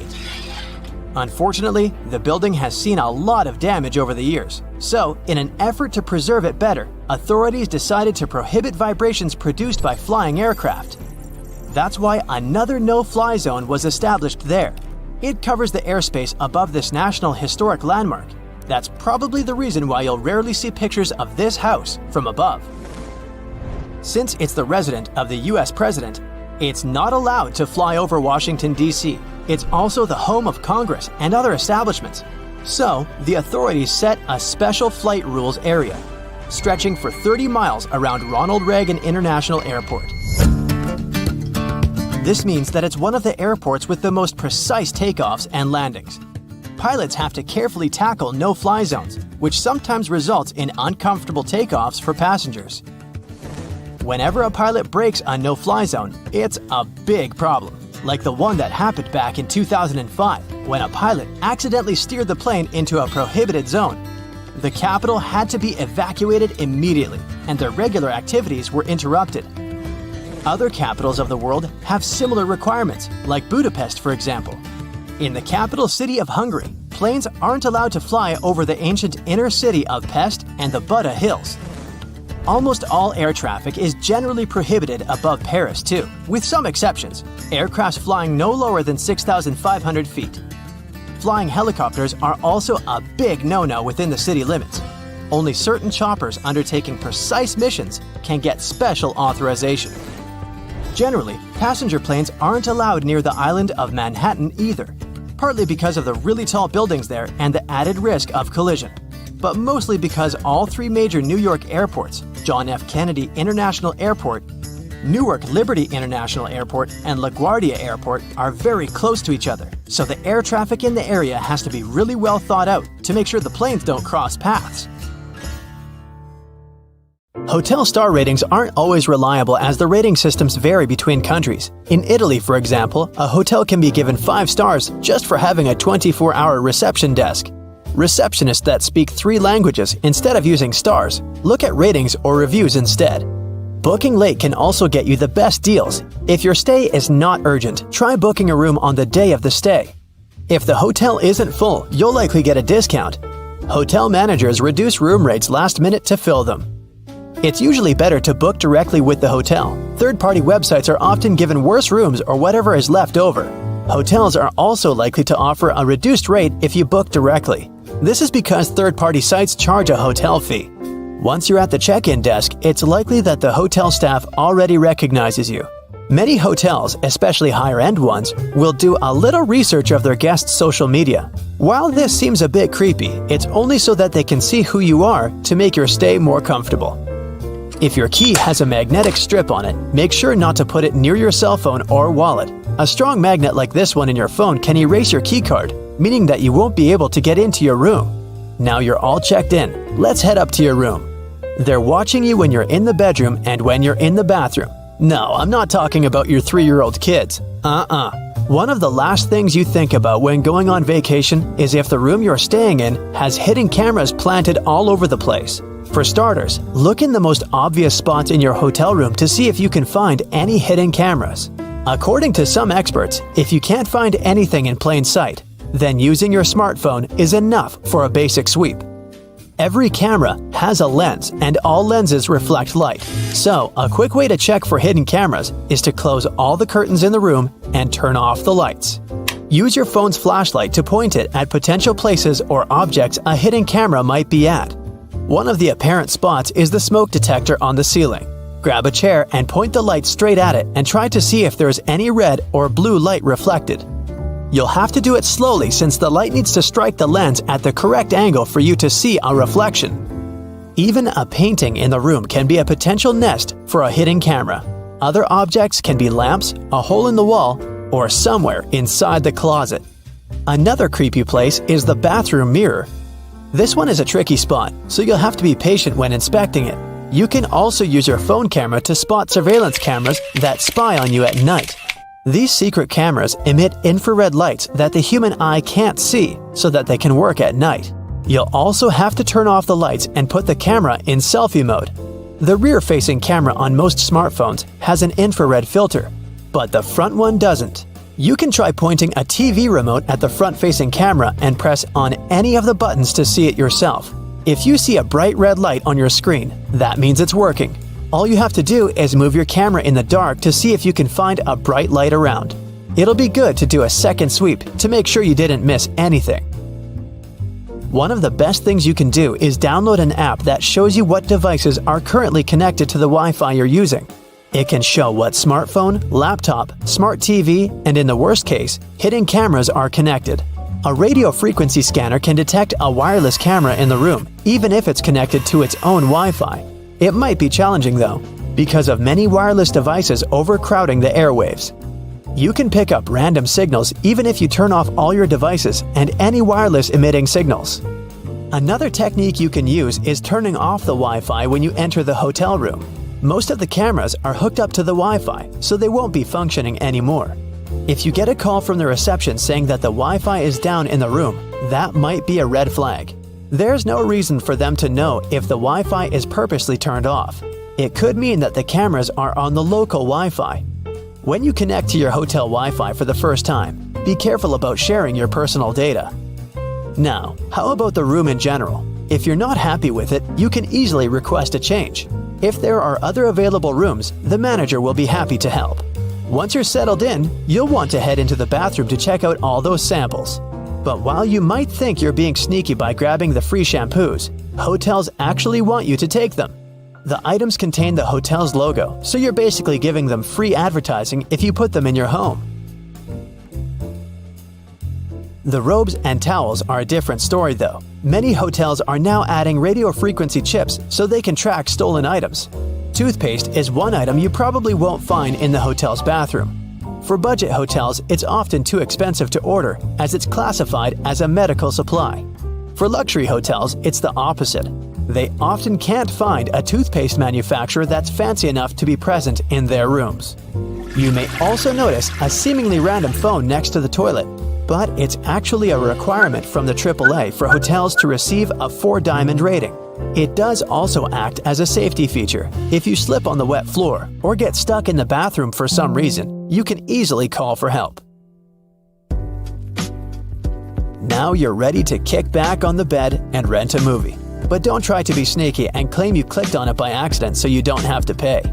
The workers at the hotel's front desk can actually see how long you watched a movie for. So if you clicked out for a few seconds, they'll believe you, but not if you watched it until the end. Fancy a drink while you watch your movie? Make sure to check the seals on those minibar drinks. Sneaky guests often drink from the bottles and refill them with water. This way they waive the fee, and you may be charged if housekeeping hadn't noticed. Yeah, a can of soda might cost you double what you'd pay at the gas station, but you don't want to get put on the hotel's naughty list.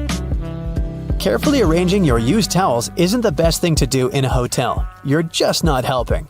The general rule is, dump them somewhere like the bathroom floor or in the bathtub. Then the staff can see that they need to change the towels. If you keep them all nice and folded, the staff may just get it wrong and leave them as they are, thinking that they're still fresh.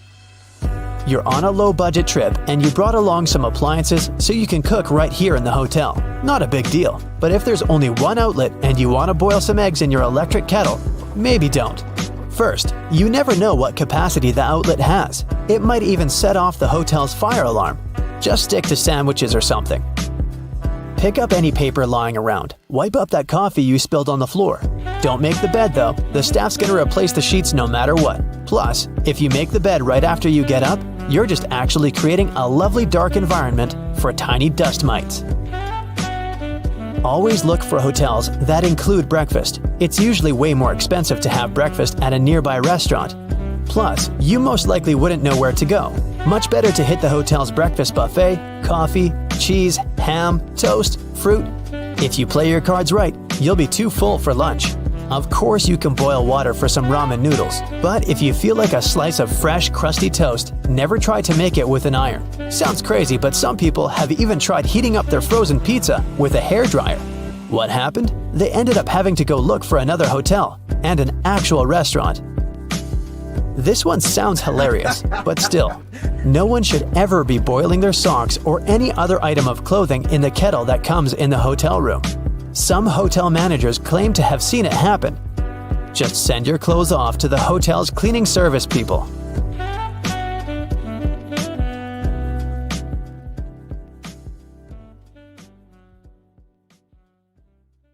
It seems strange that a commercial jet doesn't have keys to turn it on, but it's a bit more complicated than just turning a key. Instead, there's a series of buttons and dials on the control board that starts the complicated process. A battery provides the power to the aircraft that is charged through a small electric generator within the jet's tail. Airflow gets in and moves into the jet's engines to keep them cool. A reserve power then warms the turbines by turning them slowly until they start spinning at the right rate. Then, the engines can be turned on, one at a time. With up to 4 engines on a commercial jet, this entire process can take up to 90 minutes. Planes don't have keys to lock the doors either, but when they sit idle, jets have security guards constantly monitoring them. But even if someone happened to get past them, it wouldn't be a quick getaway. When you enter the plane, the captain keeps a close eye on the boarding process. They are not only in command of the flight deck, but also of the passenger's cabin. To become a commercial pilot, you gotta have a distance vision of at least 20/20. But depending on the airline, it's sometimes okay if your perfect vision is assisted with glasses. It's time to find a seat on the plane. You checked in late, and you've already had an unpleasant experience of not getting on your flight like that in the past. This is because airlines purposely overbook their flights, just in case there are no-shows or cancellations. So, you didn't get to choose your seat this time. You walk past the front seats in jealousy. There are seats that are always taken much faster because everyone wants to leave the plane as soon as possible after it lands. But if you're choosing safety over early departure, the back is the place to be. It's estimated to be 40% safer in the rear end of the plane.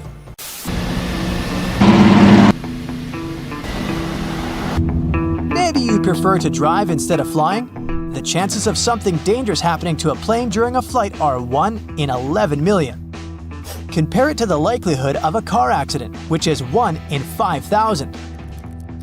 You've been placed at the emergency exit. Excellent, more legroom. Over the past 30 years, legroom has been decreasing more with every year. Up to 5 inches on some airlines. No, you haven't been getting taller. The reason behind this is the more people they're able to fit in, the more money the airline makes. Airlines don't build their own aircraft and use factory-made planes. From there, each airline will determine its own seating structure. This is also why the seats don't line up with the windows. But it doesn't matter. You have the best seat, although it's always a bit concerning when sitting next to an emergency door.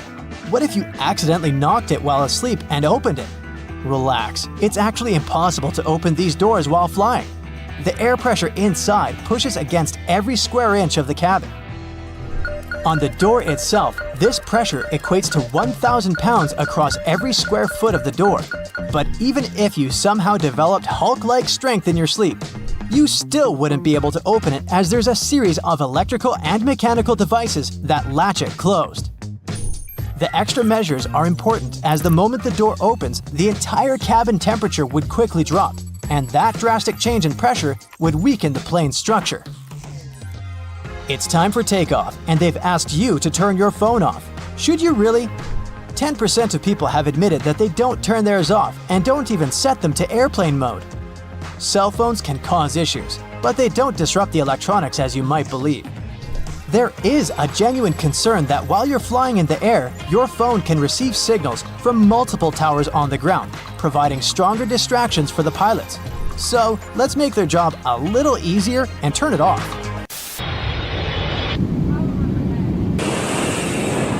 The plane has reached 40,000 feet, your ears have popped, and the seatbelt sign is turned off. The flight attendant walks down the aisle with their arms held outward. Within such a thin passage, they walk this way as it helps with their balance. They try to avoid disrupting passengers, so they don't use the headrest of the seats. And in case of sudden turbulence, there are special grabbing spots under the overhead luggage bay. It's estimated that 500,000 people are flying in the sky at any given time. So right now, you're part of that special group involving 0.1% of the world's population. You look out the window and notice the white wings. Planes are painted white and other lighter colors as well to help reflect solar radiation. This avoids damage from the sun by reducing the amount of heat the plane receives. We'll be experiencing some turbulence. But further in the distance, dark clouds approach and the plane is heading towards a thunderstorm. Since it's made of metal, it has to be a big electric conductor, right? Thankfully, jets are fitted with an aluminum shell that conducts electricity very well. The cabin's interior is completely shielded from lightning, protecting electrical systems and leaving us carbon-based mammals unhurt. A plane is so perfectly built for electrical storms that it's one of the safest places to be. There haven't been any major incidents from a storm since the 1960s. You're thirsty and you're aware that you should have brought your own water. When aircrafts land at each location, they refill their water supplies. The water quality in a plane is based on where they collected the vital liquid. Many things contribute to the water quality of every airport. Water cabinets, trucks, carts, and hoses all could be of different standards.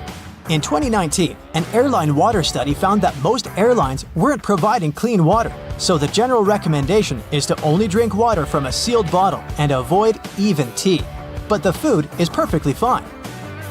As you sit back down, you notice the cabin is cold. Super cold, to be honest. It's intentionally set to around 71 degrees Fahrenheit, for a good reason. When people become vulnerable to fainting, it's due to not receiving enough oxygen. And when there's warm air mixed with high cabin pressure, fainting becomes more common. So, while the cold air is helping those who need it, you've been provided with a blanket for your comfort. Warmed up with a blanket, you notice the dry air running through your nose, and it dehydrates your lips and eyes. But don't worry, the air is completely safe and very clean. 40% of the air is recycled and goes through a thorough cleaning system to remove all dust and airborne bacteria, and the other 60% comes from the outside. The humidity levels in the air get very low, and that's why you feel all that discomfort. It's now dark outside as the plane begins its descent to land, and the lights are dimmed. The dimmed lights aren't for the pilots or crew or those at the airport. They're for you. If something goes wrong while landing when it's dark, they'll have to start an emergency procedure. The dimmed lights are there to help your eyes adjust and help you follow towards the exit in the dark easier. But luckily, today, it won't be necessary, as your journey has come to an end. That's it for today. So hey, if you pacified your curiosity, then give the video a like and share it with your friends. Or if you